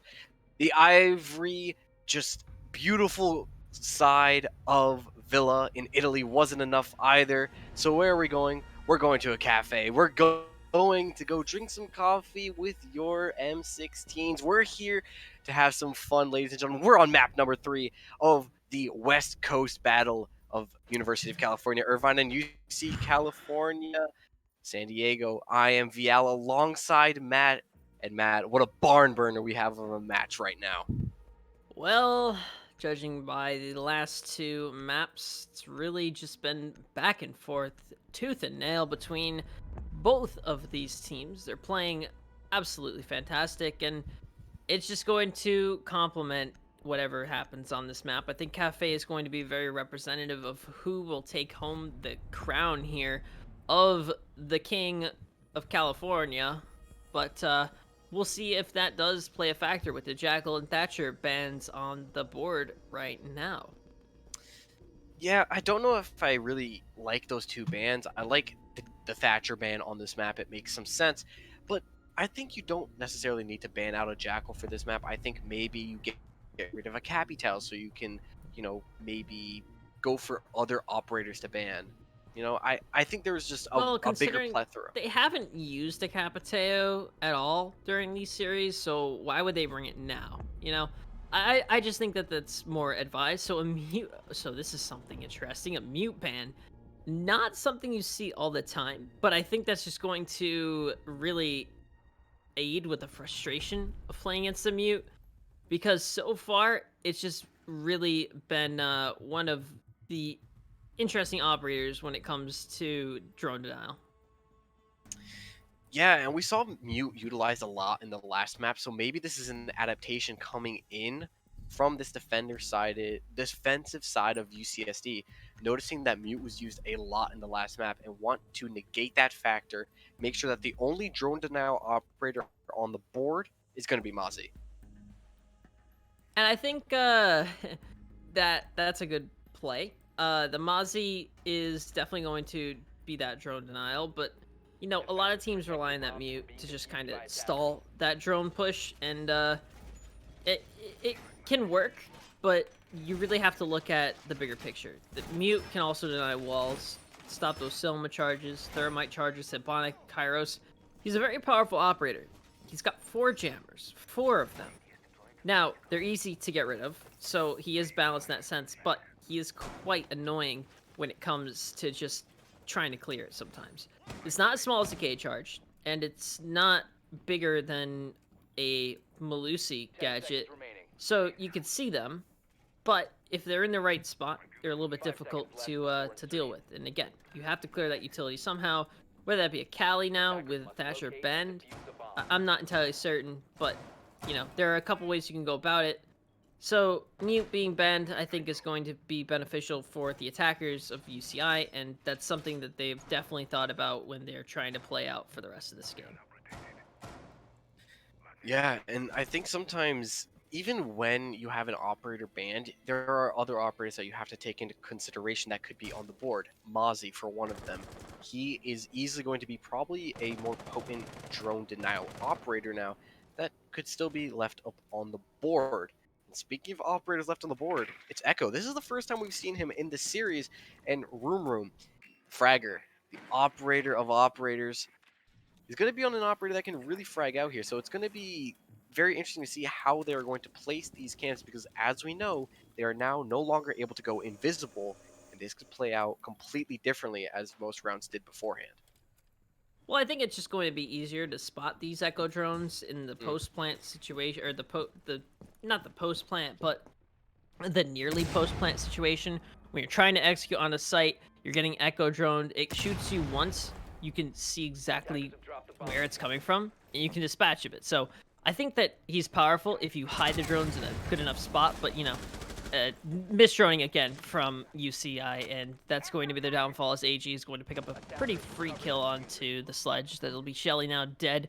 So the top floor control not going well for UCI at the moment, as the Jaeger just picked off a free roaming sledge, but Hannah's going to refrag onto Pudgy. So a 4v4 ensues, but AG knows that there is a Zoe close, and here comes the wide swing from the Zoe attempting, but Room is going to pick off Hannah. So there is that other refrag on the refrag. So AG knows that the Zoe is inside of train, now more so with the sound cues of shooting. But Allison knows that there is one of the Jaeger inside, and here come the concussion grenades. The pinch is just going to be a little bit too much here. Allison's going to pick off AG. It's now a 3v3 situation with 50 seconds left to play. It'll be up to see if UCI can execute onto site, or if UCSD can hold a little bit longer. Yeah, and it comes down to some very, good utility usage coming in from this defense. They actually, wasted a lot of time. It's just about 30 seconds left on the clock. There's not a lot that this attack can do except win these gunfights, and that could be the downfall here. Kane been quiet this entire series, but he finds one frag here. They have to get that freezer wall open. They don't have a choice. There's nowhere else they can really open up here unless they want to waste time. Console finds that drone, making sure that they know at where he is at. Allison now going to peek any foothold if possible. Frags coming in, and I'm going to hand it over to you, Matt, because my feed just froze. Well, Console's got to be able to capitalize on to the positions, but it's going to be Kane picking off Console here as UCI is going to edge out that attacking round. Came down to the wire, and the plant didn't necessarily need to go down, but he did get it down ultimately. So a very, very good play from UCI. A close one, to say the least, but it is going to be the attackers winning out that round. And on a defender-sided map like Cafe, winning an attacking round here for UCI is going to bode well for the rest of the match here as we go to Bar and Cocktail, knowing that Kitchen didn't work out so well. Yeah, I mean, I don't know if I would... As UCSD, as we saw that matchup unfold, it really was the aggression of UCSD that really, didn't give them any advantage there. You saw that they just got picked off from being too aggressive. So maybe they replay that site and play a little less aggressive when they have that man advantage after delaying them and getting some free picks off the roam game. Maybe they just delay some time, wait for them to come in, and then just capitalize on the attempted plant if that happens, and then win your gunfights. But granted, playing back-to-back sites sometimes isn't the best option, so maybe they just want to shake some things up. I mean, that's not necessarily the worst decision. I mean, because Bar and Cocktail inherently is a very, very difficult site to defend sometimes, but you have the right setup. You have Wamai, the smoke. Those are your two main people that you really need. You need to be able to focus on holding Pixel, whether that be with a shield, a Goyo shield, or just putting a person inside a piano. You have to try and contest this crucial choke point. It's one of those interesting parts of the map where if you lose control of it, you'll lose the round. If you give up control, you can still win the round. So, for example, if you don't have anybody playing Pixel, it's just going to allow the attackers to walk right in. Once they do that, they're going to hold the two doorways, and you're just really going to have to rely on hitting them from below or trying to make them funnel in and use your wall denial. So, you just got to be really careful on how you play the site. It can hurt you, but you really have to focus on holding the crucial choke points, which is just to deny that hatch and the piano control. Speaking of playing careful, there's a few players on a roam here. I believe it is AG, and I don't know the next one. Possibly Console, but who knows? With players going on to roams, especially on this site, could prove to be very beneficial, especially if you don't have anybody watching your flank. However, they did bring the Nomad as they normally do, and every single map so far has brought a Nomad out. It makes a lot of sense. If a Nomad is going to be brought out, you're going to be watching your flanks. You know someone is going to be trying to go out for this roam, because all of these maps have had heavy roam game presences. This map is no different from the others here. Chow, he's just going to hold on to this piano site as he's now electing to fall back into the bathroom. Now, this could prove to be the crucial point here, as they are able to clear out that first deployable shield. They have to clear out that second plus Chow. That's going to be very, very crucial here. This next Frisbee will ring out here, but no picks will fall through. As 90 seconds here left to go, that deployable shield falls, but Chow will fall back as well. I talked about wasting time and trying to contest it. Now, not necessarily getting picks off of it, but you've wasted so much of the attacker's utility. So now you can just really fall back and let them push into your crossfires. Then you have a Mira, and no, not a Mira, but you have holes in the wall, and you're contesting a lot of these interesting and intricate angles. Chow's going to take quite a bit of damage towards Shelly, and now just under a minute left to play, still a 5v5 situation, but UCI looking a little bit worse for wear with a lot of damage tagged up onto them, whereas UCSD looking pretty good. Const's going to find the frag onto Hannah, so that's one person off the board. That is the Nomad, and some of the utility now gone, but now Allison has found their way inside of Cigar Shop. Chow is going to be down in an altercation, so now it's up to Allison inside of Cigar to try and get these refrags. Wind is also able to pick off Console, and the beautiful shot from Allison onto AG. A 4v2 situation ensues as Allison's going to pick up a double kill as Chow will be killed on the downed player. Allison's going to pick up a third and a fourth, making a 4K for UCI's Allison going absolutely ham. Round goes to UCI, and very well played by the Ash there. Yeah, UCI is looking, you know, while in this round they weren't, actually in both rounds now that I think about it, they weren't exactly on the front foot. They were playing back a little bit more. They weren't really, you know, in advantage for most of the time of the round. But then they found a way to bring it back. They found a way to really, you know, push their way through, find ways around the defense that was set up for them. And, you know, hats off to them. That's something that a lot of teams can't do as, you know, as the rounds progress, especially as we are here on our third map. It's all about adaptation, as we like to talk about for most, you know, teams. And the adaptations really just come down to how well you can put yourself in a position where you don't necessarily need to use your best strats or your worst strats, but you need to use some kind of baseline operator and their utility in order to give yourself an upper hand in terms of just kind of stalling out the attackers. Because so far they're on a roll right now. You need to find a way to really just stop them. You were able to contest them inside a piano, but you weren't able to stop them from winning their one gunfights. So I think if you're if you're UCSD right now, you need to focus more on your traps, your wall denial. You need to stop these guys from pushing, and I don't think that opening up these angles and using deployable shields is necessarily the way to do it. They are able to clear all of your utility each time, and I think it's just a waste at this point. Put your focus somewhere else. Focus on holding sight, not the crucial choke points here. So instead of putting the person inside a pixel, just leave it. Put somebody, leave the wall soft and try and get sprays through the wall. Play by drywall and just kind of, I don't know. I don't think that the setup here is going to prove well for UCSD because the first time it didn't work. So they're just doing more of the same here and they're expecting the same result. Yeah, I mean, they're doing kind of the same, except I think there's a little bit of a switch up in that freezer wall because they did leave a part of it open. Yeah, so it could be very detrimental that they actually leave that open. Plus, they have a few Malusis in play. I don't believe we saw Malusi played out on this top floor in the last round, so that could also prove a huge difference maker. And speaking of difference makers, there's going to be a bunch of flashbangs ringing out, making sure that, you know, they can clear out that deployable shield and that position of UCSD. But they're not going to, you know, play this soft as much as they would probably like to. That Ash charge going to get that Malusi charge, but not going to find a pick onto Chow. Just in a very tight angle here, and Console is going to find the first pick, actually. Forget about Chow, it's going to be on that roam game, and the nade will also ring out. Is that the deployable shield gone? No, not yet. There's still more magnets on the board here, and that Malusi charge.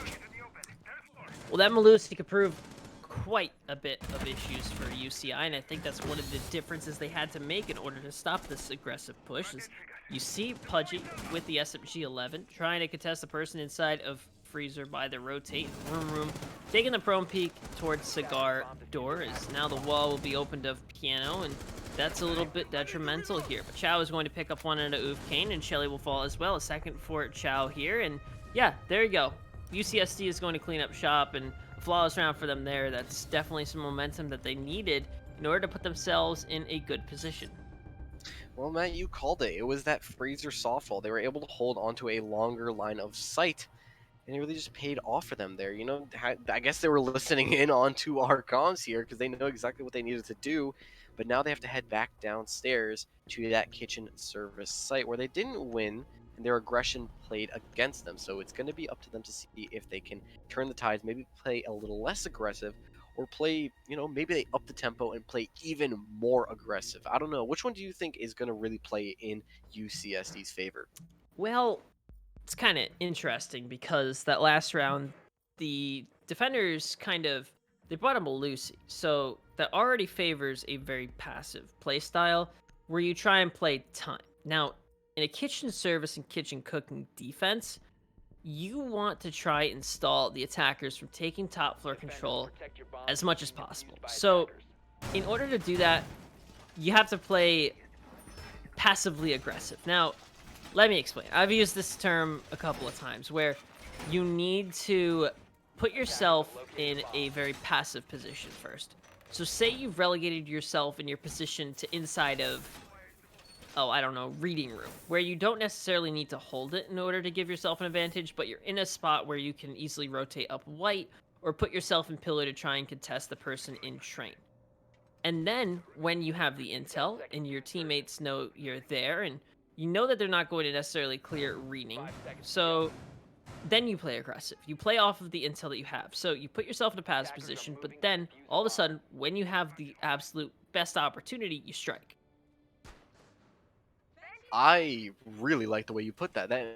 It makes a lot of sense, and honestly, it sounds like one of the best ways for a team to execute. I mean, it's not necessarily the worst decision, but it's kind of how you have to play in Siege. You have to pick and choose your battles. If you don't do that, you're really just playing either a really aggressive or a really passive style, and you're either going to win or you're going to lose.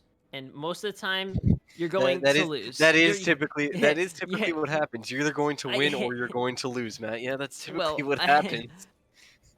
I think that, but more often than not, if you favor one aggressive style over the passive style or aggressive, you're going to lose a lot of the time. You have to balance both of them. If you don't, you're not going to be able to succeed. So, looking at how UCSD is setting up here, they don't really have a heavy roam potential, and they're just kind of letting UCI walk all over top floor. And yeah, here you go, minute 50 in, and they're already getting open this top floor control. Look at all this, 5 defenders on site in the bottom floor. Well, So I don't think this is going to be very, very easy, in my opinion, for UCI to really take control. Because they're going to get at least 2 frags off of these vertical angles, and then they're just going to push in through the double door and just frag. Well, that's also the assuming that they don't get caught off guard by Room. Well, He's going to say, vroom, goodbye. Chelly, he falls to that C4, and that could be the turning tides here for UCSD to maybe take this around. Granted, it is a nitro cell, and they still have that vertical presence, but that's only a sledge. That's only some vertical presence that you can make from a hammer. You can still make plenty of other types of vertical presence with your Zofia and your Ash. So, there's still plenty of time left on this round, and as I speak, Wind is going to find a pick onto Chow. Bye-bye, adios, Chow, mi amigo. And that's it. He's gone. 45 seconds are left in this round, and Matt, it's getting very dire here for UCI if they want to attack.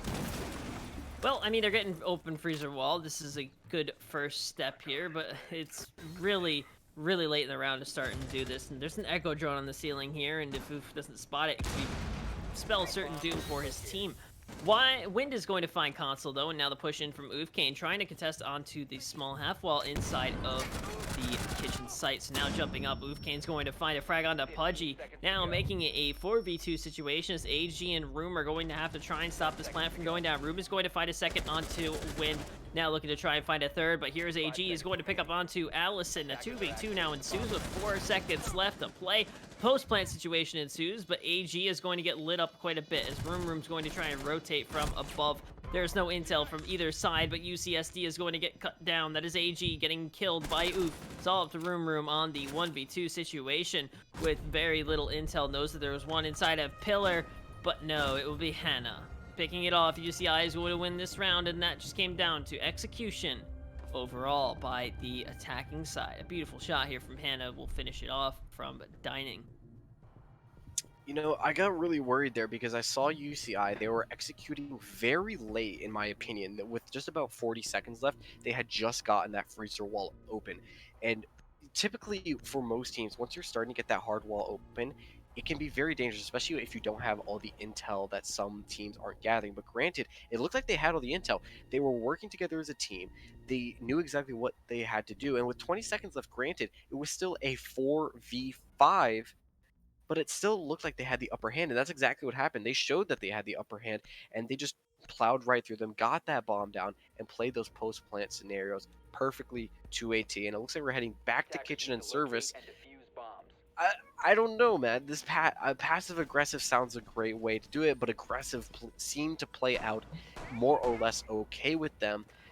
Do you think it's a Well, pick and choose scenario right now? Okay, so I think that it is pick and choose, and that's just something you have to do with experience, and experience comes with playing the game, playing in the competitive scene. So I'll take that last round for example. The Ace did not necessarily push in blindly through white. They had top floor control. They were able to rip open the floor, get a little bit of intel, realize they were all on site, and that allowed the Ace to really start to push towards freezer wall. Now, instead of running straight in through freezer, he waited until he knew exactly where the defenders were. Once he knew the mute was behind the bar, he decided to push in. So there's that passive-aggressive style, but he knew he was prone, and when he jumped over, he would have the advantage. So there, boom, aggressive style, but first played passive.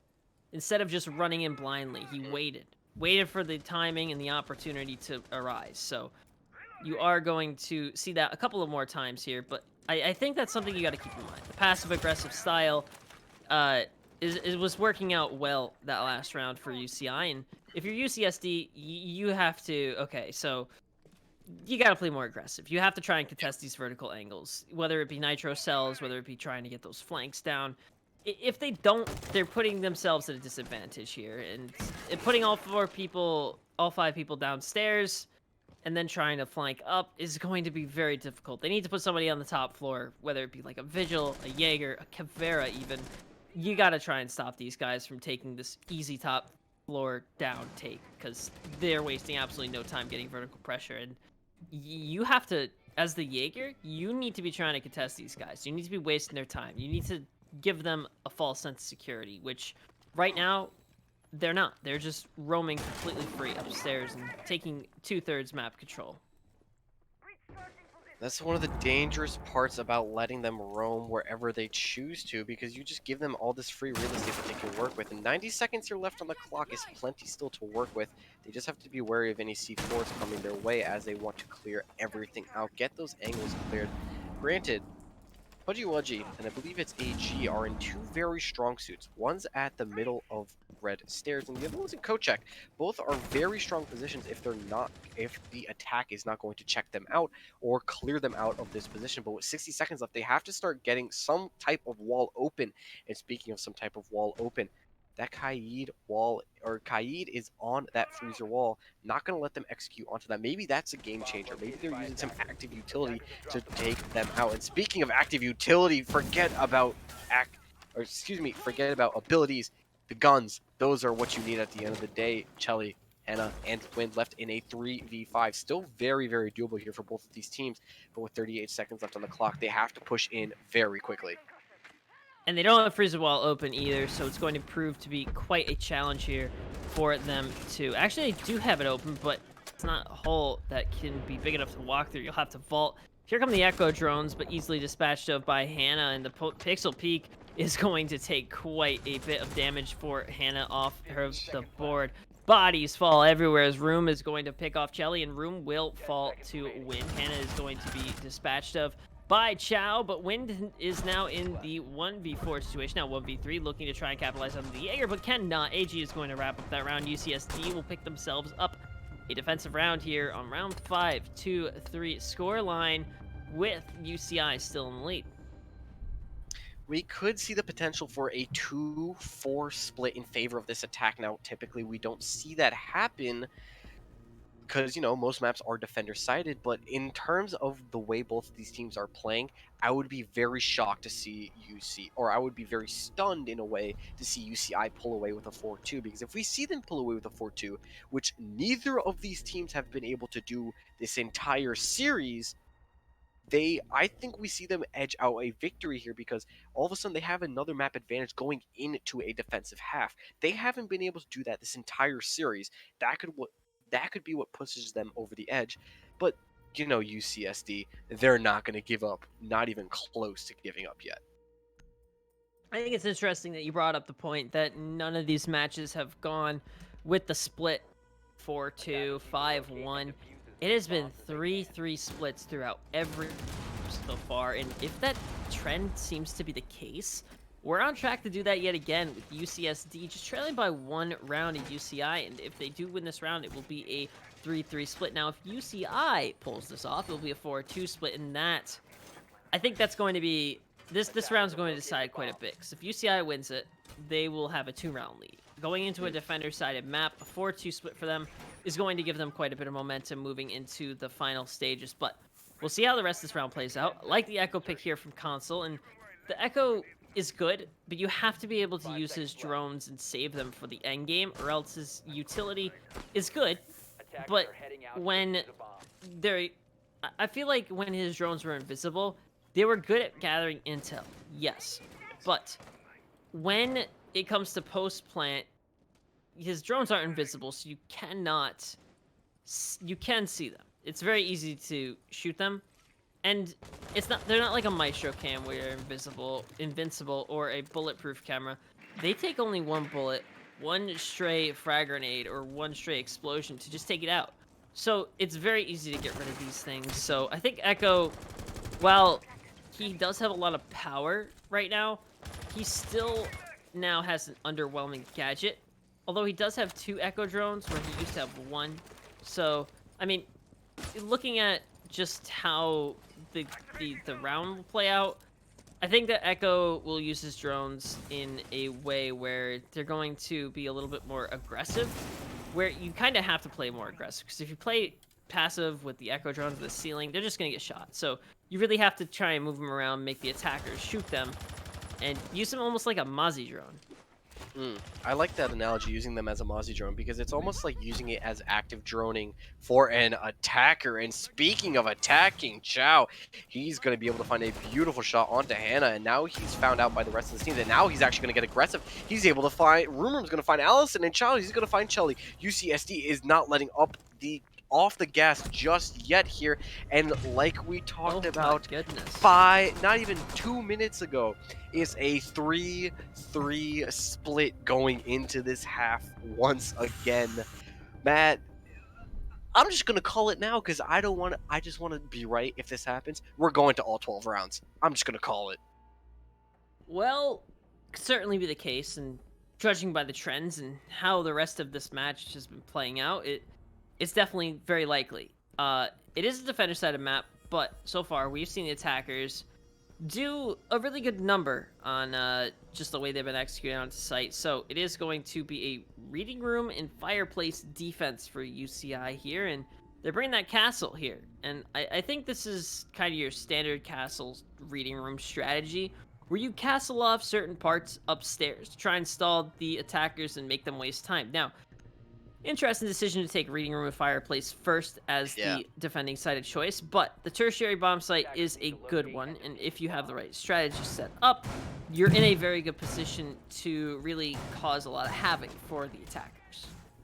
Well, even depending on your team and how you scrim, practice, and everything, this could potentially be a primary or secondary bomb site depending on your team, because this is a very, very strong bomb site. How you defend it is essentially the same way as you would that top floor. And for anybody new to the pro scene or any competitive siege at all, let me explain to you how this works. You are going to defend it the same way you would that top floor. Basically, you set up all your walls to delay them as much as possible, set up rotate so you can fall back to the actual site, and then eventually it'll be about a minute 15, maybe at the most time left for an attack to push onto site.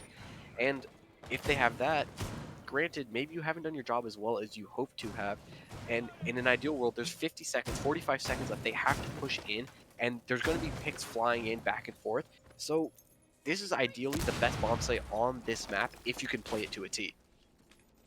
Well, you are going to have to play very, very odd as an attacker because you're not really expecting a reading room fireplace defense. But I think Pudgy just fell off the roof, so that's quite unfortunate. And now Pudgy's gonna be at 20 HP. Yeah, he does hate this game. I think we all do. But Wynn's all going to do find himself. Wynn is going to find himself inside of Freezer, and Const's going to be looking to try and get him out of that position with the ACOG on the AK-47, looking to try and repel up here as Room with the Zofia. Knows that there might be one close inside of fireplace on the A-bomb. The invert repel now coming out here, and I think they're still trying to use the holes in the wall to their advantage here, but still, alas, nothing to the name. A minute 45 left to play, still a 5v5, but Pudgy is the only one who's taken quite a liter of damage via the roof. Yeah, gravity will do that to you. Sometimes gravity can be very dangerous. Sometimes if you push someone off the roof, you didn't kill them. It's gravity. So I guess Pudgy will be trying to blame that on the attacking team. But speaking of trying to blame something, Chow, he's going to find himself the first pick here. And will he find himself the second? Yes, he does. A beautiful turnaround onto Win. And all of a sudden, this is heavily in favor of the attack here. As Chow finds himself a triple, he could be on for the ace, depending on how some engagements go. And speaking of engagements, Chelly, he finds Room. All of a sudden, the defense still in a good position to win this out. AG finds that pick, and now Kane. He's left in a 1v3 scenario. Not ideal for him, but he does have an HSL. He does have the AUG on Cade.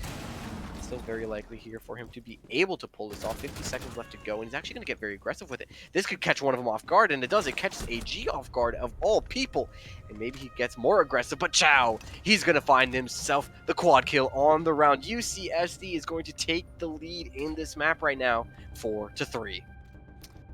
Again, just exchanging rounds back and forth, but UCSD has won 3 straight, and this is something that we have not seen in a while. They're playing a really good game here, and that just goes without saying. They're putting themselves in probably some of the best positions that we've seen so far, where they have the intel and they're capitalizing on it very, very well.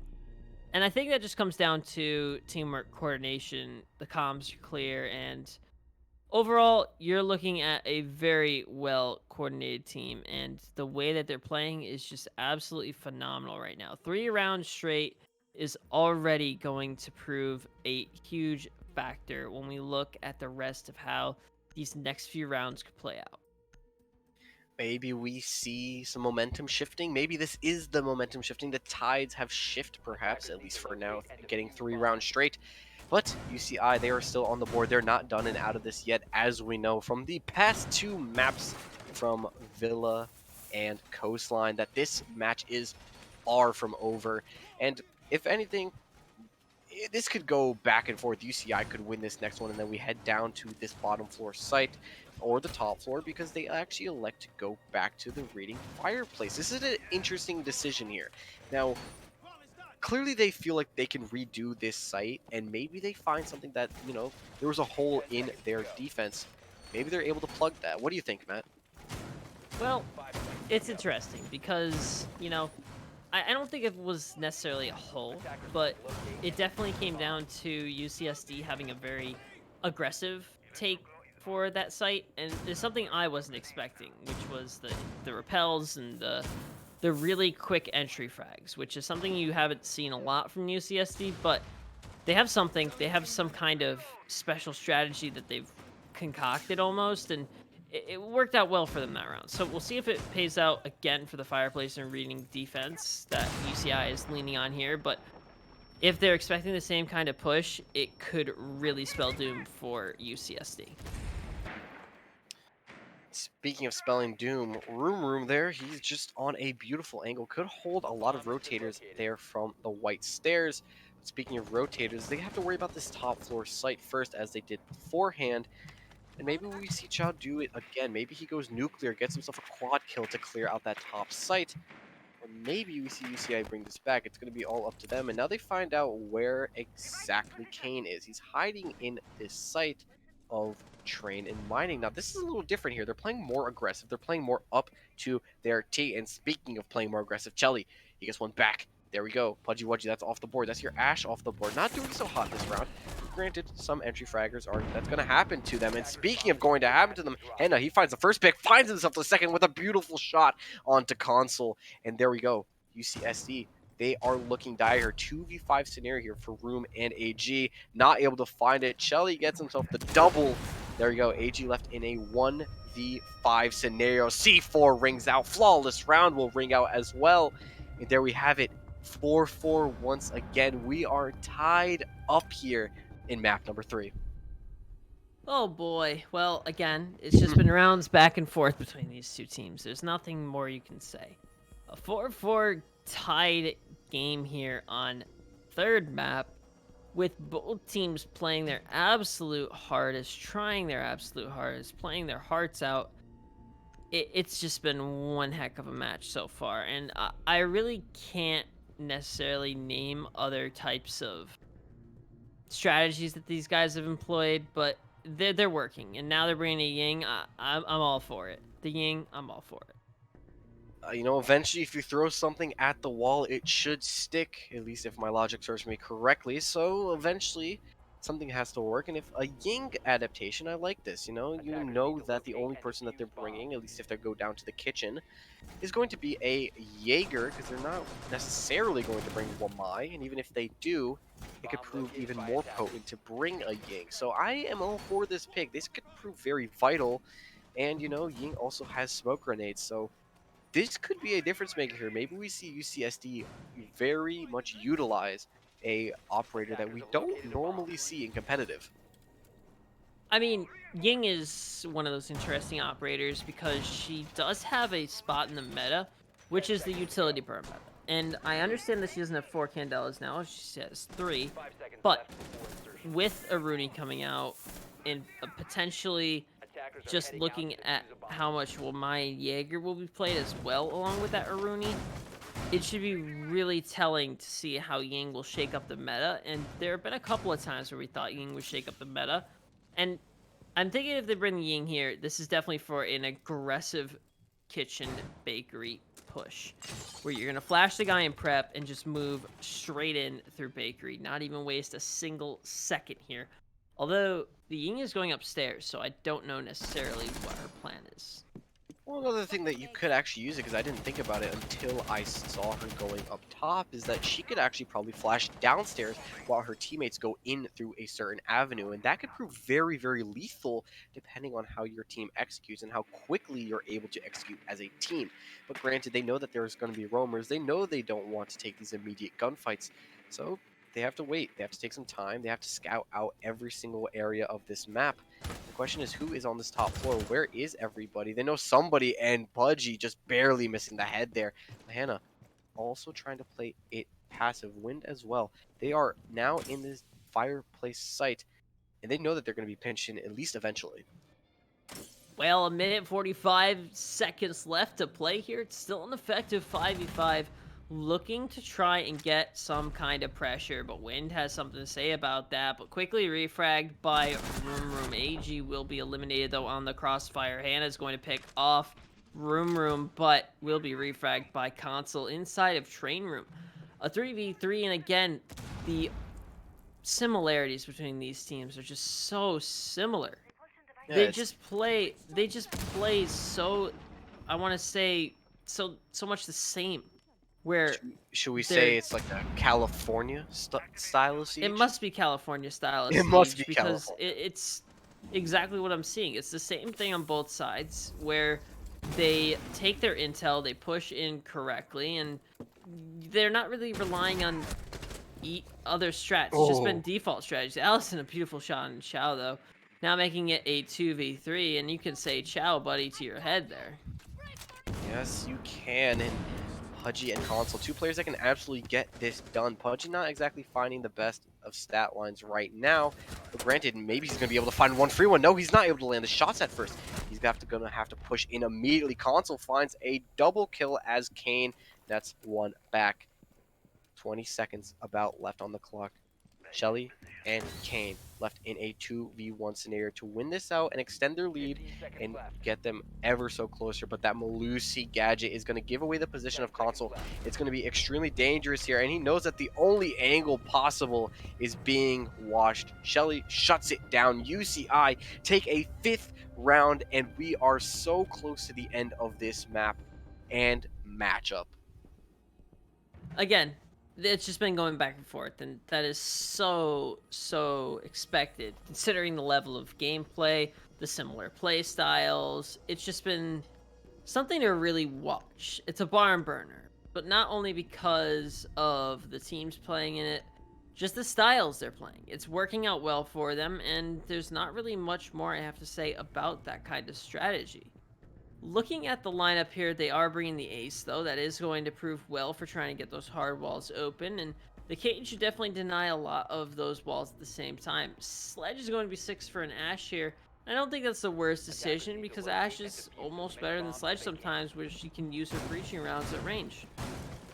Yeah, I don't know if I necessarily agree with the pick because, I mean, if you know that they're going to go to a top floor site and they're not going to pick, say, Reading Fireplace again or that kitchen site, maybe it makes sense. So, yeah, I guess they knew that they were going to go to this top floor because they won the last two. So, you know, maybe they're playing into their head, playing into a certain strategy, and they're still bringing that Ying on the board.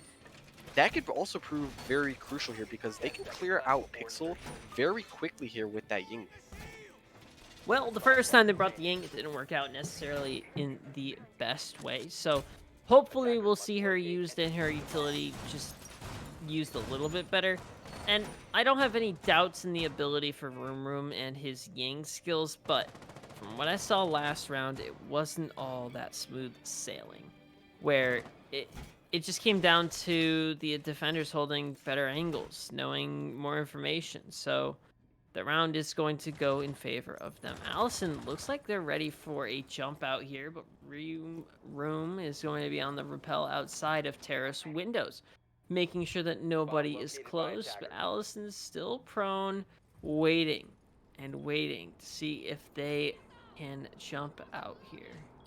This is actually a very big position here for Room, especially on the Ying. She can flash out whenever she wants. She can actually just hold this angle as long as she wants as well, uncontested, because they know that the only way they swing is going to be in her line of sight. And with 81 bullets, she probably wins that gunfight before anyone else. But granted, there's another person on the other side of this team with 81 bullets. That's the Alda, and the Alda could sing right back. So we got time to see. It's time to spare. Just under 2 minutes here left to play in round number 10. UCI, they're searching for that elusive round number 6 here. And they're playing very passive here for UCSD. They're not really playing, you know, or forcing themselves into any angles. But as I say that, Kane gets lit up from behind and survives that. Chow not able to land his shots immediately. This could play very heavily in favor of UCI since, you know, no one was able to find that pick.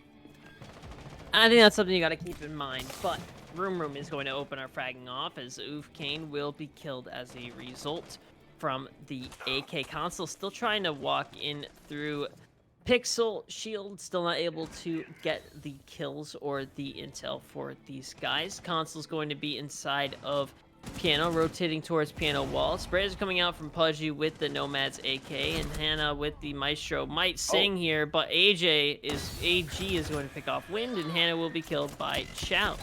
So it's all up to Shelly and Allison, and Allison's going to find the refrag onto Room, but here come the Candelas. They're in a position where they could see nothing. Allison has absolutely no intel, but only can guess, but a beautiful shot from Chow here will find Allison. Saw the Shelly here in the 1v5, and yeah, it's not looking too good. Pick off the planter, dip inside a freezer. Saw one, but doesn't matter. The shots from behind, AG is going to pick them off. UCSD, and we're back to exchanging rounds again. Call me a prophet. We're going to see all 12 rounds once again, and as tiresome as this has been, especially for us, the players, everyone on board, probably you guys watching at home as well, this is a barn burner. This is a match of the week. Maybe this could be match of the year, depending on how this whole season turns out. and I'm personally loving this right now. UCSD able to bring this right back onto their fold, and honestly, I chalk that up to that, that other side control coming in from Room. He was able to cut off any rotates, make sure no one was going to be able to peek anybody else coming in, and just lock it down in terms of sight. Then he just could use his Candelas, use the flashbangs, use the smoke grenades. It was an absolute terror of a Defenders, place protect to your bombs be. from being And honestly, defused if they by go back up attackers. to this top floor site, you have to consider doing that again, them being the attack. Well, it is 5-5, and we are going to need all 12 rounds here. But going into the top floor site, you have... Actually, that's not top floor. What is that? It's reading room and fireplace, isn't Yeah. it?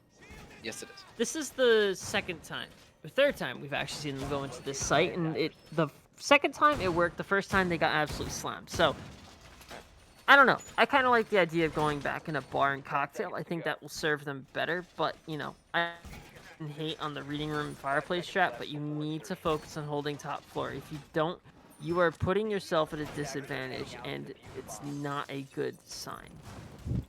Yeah, it's really all about getting those slight advantages depending on how your team is going to play. And if we know that UCSD is going to maybe force them out, maybe they force them out from that east side rappel once again, except they do it for this type of site. Maybe it plays a bit of a difference here. AG's going to take a little bit of damage here from those white stairs. And, they know that they're going to probably play, them being UCI, they know that they're going to play aggressive. They know they want to play aggressive. They want to find a pick. They want to put themselves in the driver's seat of this map right now. And they have to get aggressive for it if they want anything to happen. In UCSD, they have to clear this top floor as well. They need to start getting that checklist done before they can actually execute onto the site. Well, Chow is going to try and drop in through Red Hatch here and looking towards Piano, trying to get these frags, and maybe the positioning of the defender should be known here.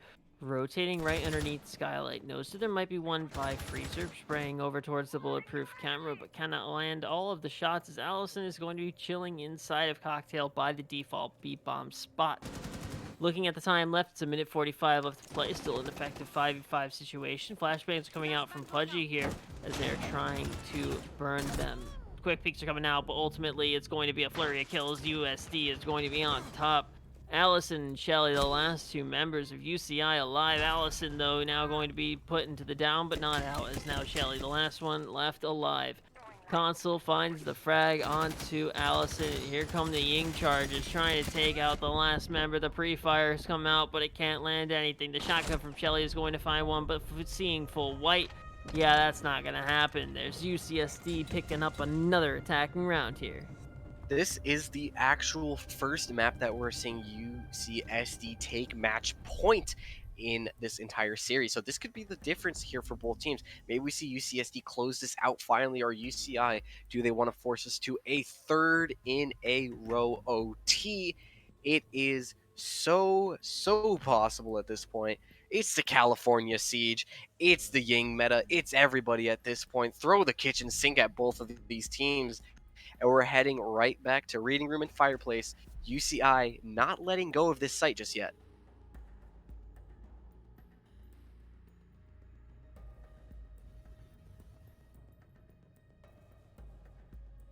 No.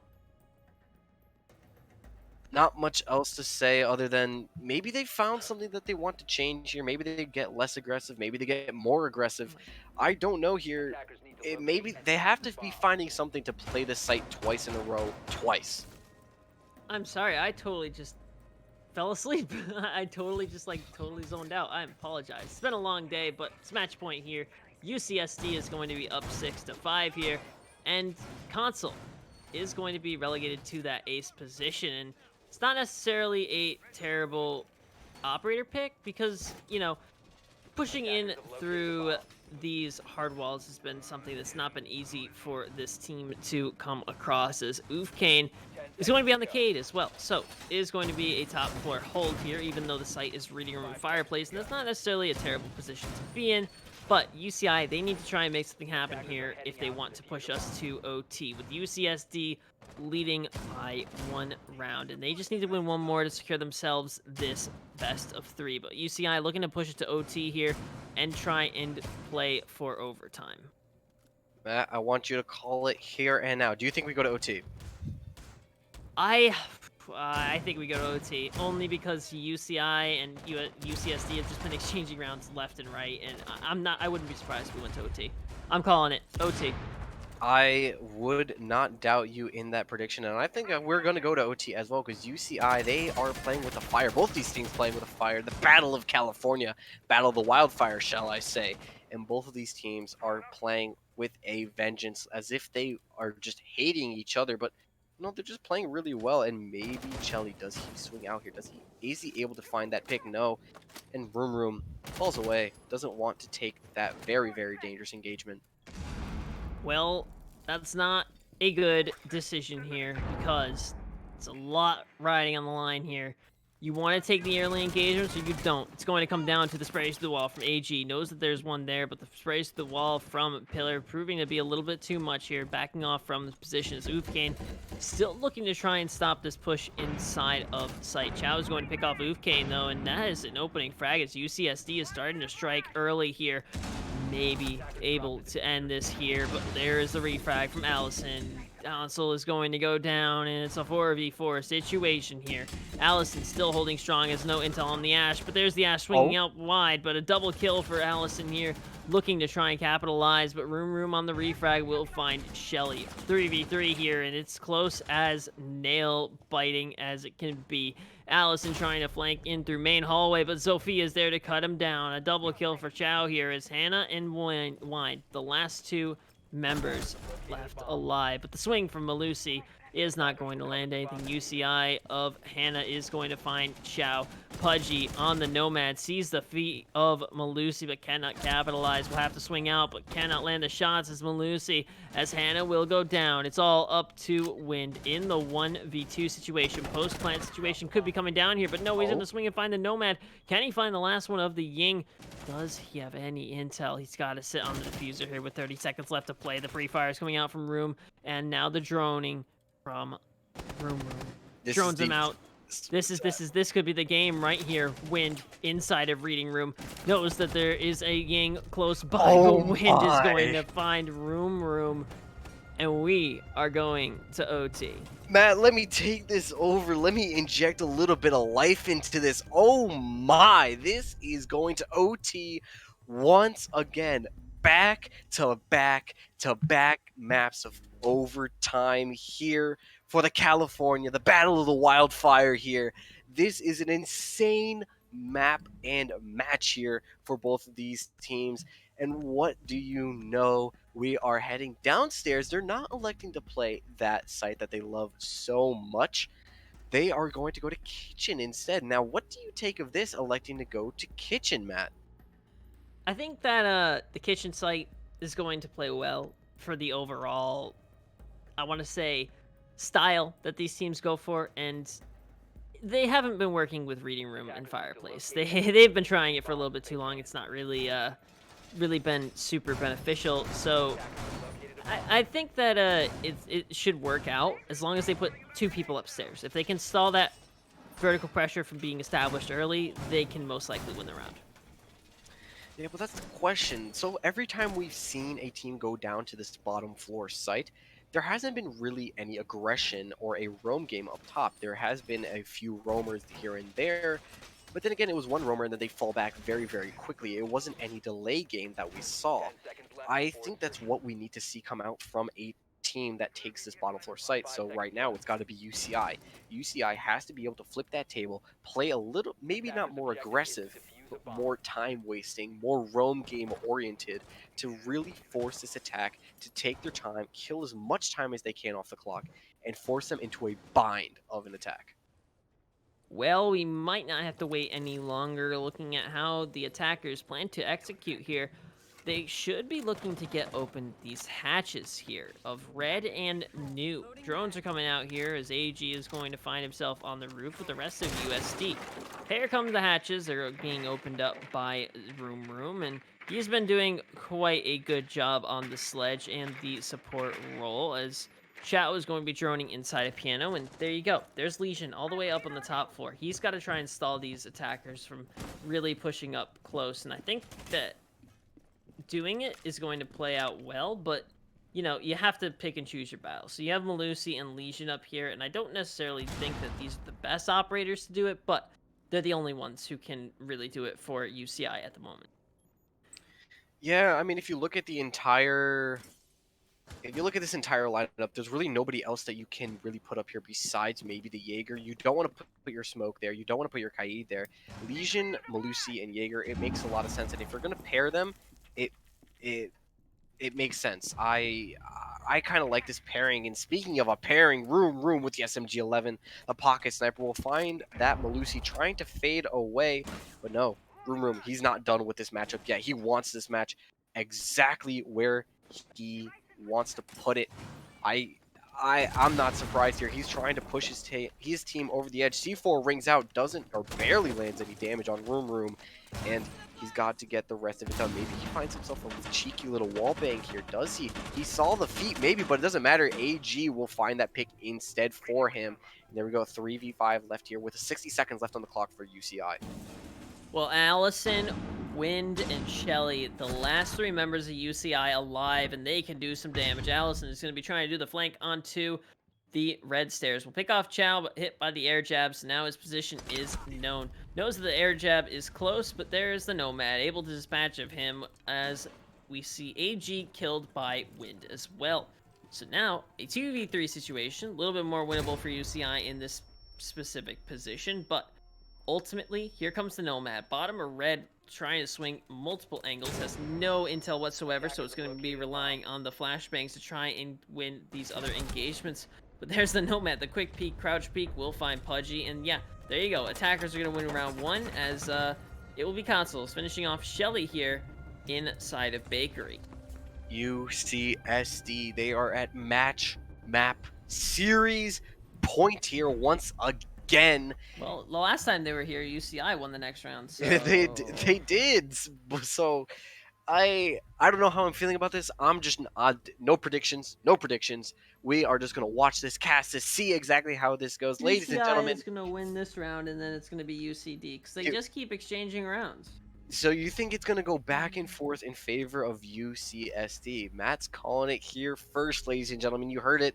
Will he be the prophet? Will he be the Messiah? Let's hear it first. Ladies and gentlemen, I'd also just want to thank you so much for joining us on this long, late night of a matchup. It is a barn burner match of the year. I'm already going to call it. It is match of the year. And thank you so much to our production crew for hanging in with us. We need so much more coffee than we have been drinking this entire night.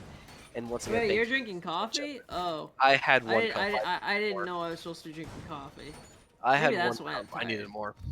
Yeah. I probably should have had some. Yeah, well, too late for that. Too latey, matey, as some would say. And we're heading into overtime match point. UCSD electing to go to this top floor bomb site. And I am very excited to see this one end up. Let's see where exactly they want to play this. Are they going to play this more aggressive? What do you think? Matt, you're UCI, you're in their comms. What do you think has to happen for this, to really take over for UCI to force us into a final 15th round? Well, I think that one of the bigger things is that you really need to focus on exactly how the defenders need to just hold sight. If they can do that, they've secured themselves the win. You need to hold off UCI in their aggressive style of pushing. So far, you know that they've done this top-down clear and putting yourself on the top floor here. You just have to stop them from dropping in through the hatches and denying the repels. So they can get control of piano, but if you just hold cigar shop and the white hallway, you're pretty much in a good shape.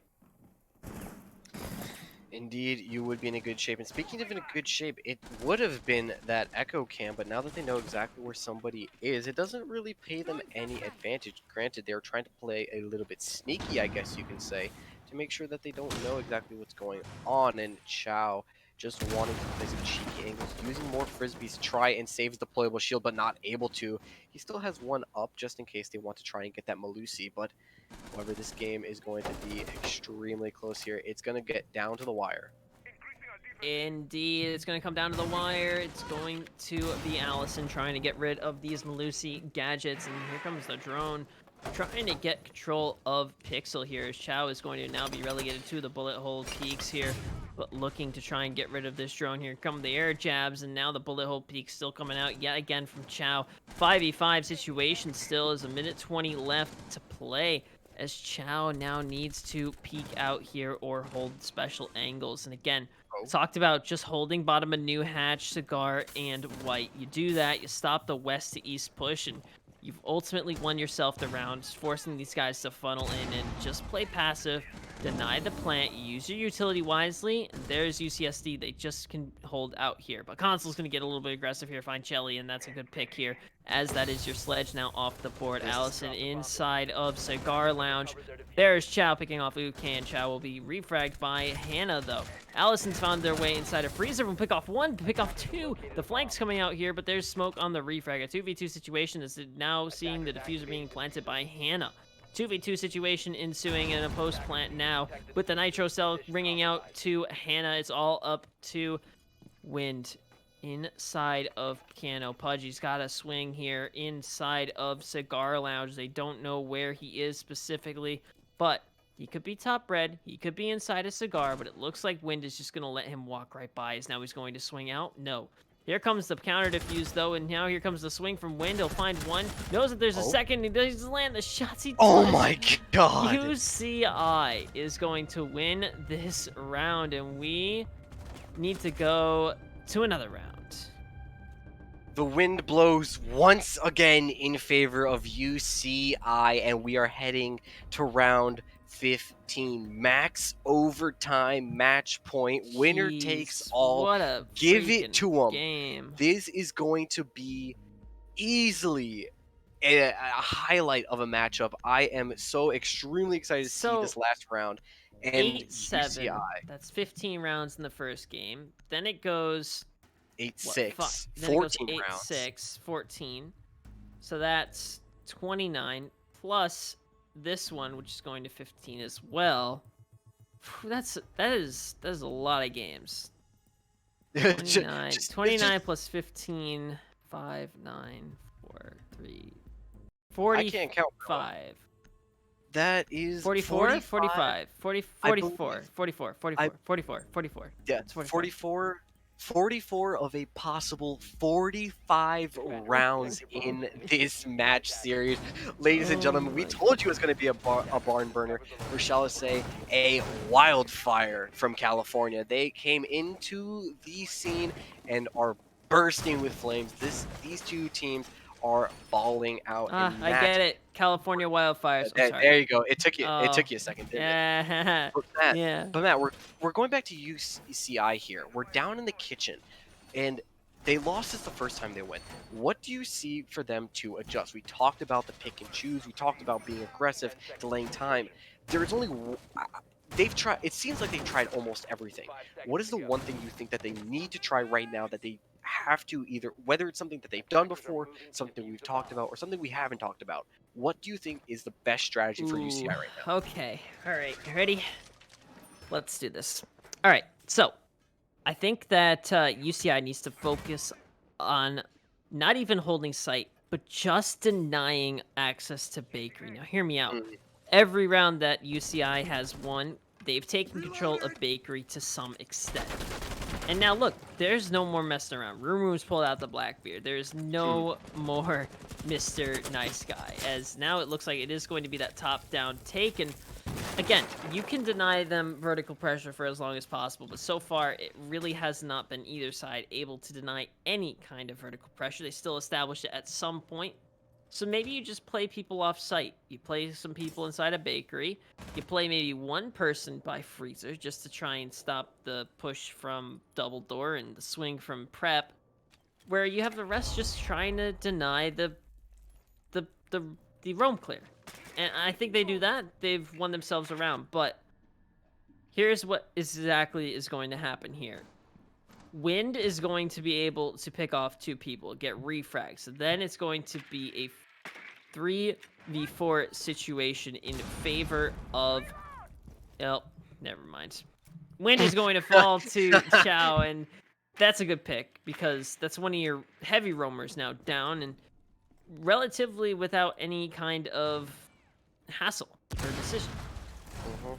And this is where we get into the do or die moments, the clutch time moments, those prime time TV specials that we like to see from our players pop out. A 4v5 scenario for right now for UCI, but I would still say they have a bit of an advantage right now. Granted, I don't know how much of an advantage you have when a player has a face shield covering their gun, but they're really out here going to bust out all the stops. UCSD is going to most likely flood through, but that drone missed it. But Allison gave away his position by shooting the shot. So who knows what exactly is going to happen here. They're going into bakery. Like you said, they have to deny that bakery, but no, they are electing to let it go. Shelly, however, he wants to contest it a little bit. He's in prep. If he's able to find at least one pick here, you could see this go in favor. And it looks like they just want to flood their way onto site. That fight wins in favor of Room. He is fragging out of his mind. Smoke canisters will ring out, trying to delay something here. Hannah, he's going to have to go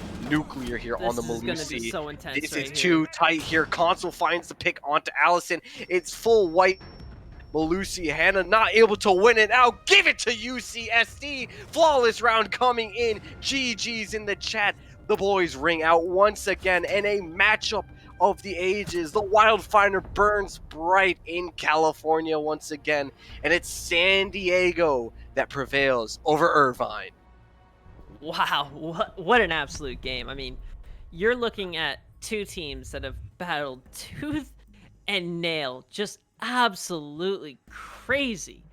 They did so much, and honestly, I think both of these teams should have won, but at the end of the day, one team has to win, and that is going to be San Diego. So congratulations on their win. They did an absolutely fantastic job, and I'm going to head out. I appreciate all of you. It was an insane game, an insane cast, and Vial is going to just close it out here with an interview. I was Matt. Good night. Good night, Matt. Thank you so much for joining me on this long, enduring, and amazing cast here. And thank you, of course, to everybody in each one of you watching at home. It is a pleasure to be with you here on this late night watching Barn Burner after Barn Burner. 44 rounds out of 45. That's something you don't see very often here. Now, before we get into the interview, I do want to say my MVP, at least for this matchup here, and I don't think anyone can really contest this here. For UCSD, give it to the fragger, the Blackbeard man, Room. He balled out this entire series. I believe every single map he cracked double digits, clearly putting on a front for both of these teams, fragging out. And here we go. The interview here. Wuchao, how are you doing, my man? Bro, I'm tired. That You was and me both, brother. You and me both. So I just have the first question I want to ask you. Obviously, which I know you said you're tired already, but give it on a scale of like I am really awake to literally put me to sleep right now. like I think I'm more put me to sleep than I am awake. Yeah. So I guess also what I want to ask you, you guys balled out of your mind. You guys went 44 rounds out of 45. Have you guys scrimmed this team at all? Do you guys know how they play? What really took it down to really being this close? Actually, UCI is the one school that we scrim with on a consistent basis. I think we've scrimmed them in the double digits, in the past few months. So we know this team really well, and as you can see, we're pretty evenly matched. do you think that played into really, you guys know each other's in and outs? Do you guys think you might scrim them less now because of that? What is your overall takeaway from this huge map win and match win you guys took? Uh, I think this, if anything, this is something even more of a reason to scrim them even more because it's really hard to find a team that you really vibe with and your skill level is pretty much the same. Uh, I gotta say, what turned it around for us was because we know this team so well. We saw a couple new things, but since we know the players themselves, we adapted the best we could, and it paid off. I like that. So I gave my MVP to Room Room. Tell me, what do you have to say about your player? He fragged out of his mind this match. What do you have to say about him? Uh, as captain, I want to say my whole team, everyone contributes and everyone is a great player. But ever since Room Room joined the team, he's a whole different breed. This man, all he knows how to do is shoot and kill, and he knows how to play the game really well. Would you I'd say he's say built different? he's built different. Like Well, I won't keep you here for any longer. So the last question I have to ask you, anything you'd like to say to the people watching at home who have tuned into this barn burner of a match? I'll say it once more again, of course, and to anybody else cheering you guys on. I just want to say, like, it's difficult to watch matches in the Midwest region because the time difference. But I hope after tonight, you guys see how fun and entertaining matches can be, even if it means staying up a little bit later. So I hope more West Coast teams get their matches scrimmed because it's a great opportunity to get their name out there. Well, thank you so much. Get to sleep, will you? And have a great night, or go play some rank, depending on how you're feeling right now. Like I'm ready to play ranked with silvers. Like my brain isn't there, but my keyboard and mouse are ready to go. Well, honestly, I'd say I'd be right along with you, except I kind of need my sleep. It's pretty late for me. So I will say good night to Yeah. you, and thank you so much for putting on a wonderful show tonight. No problem. Thank you for having me. I hope you all We enjoyed. did. Thank you so much. Have a Have a good great night. night. Well, ladies and gentlemen, that concludes this absolute great matchup here on CR6. I was VL alongside my co-caster Matt with our production crew of Tango Mango, Max D, and CDC, of course. Thank you everyone for participating and watching at home. Couldn't have had it any other way. Have a good night. Boa noite. Te amo.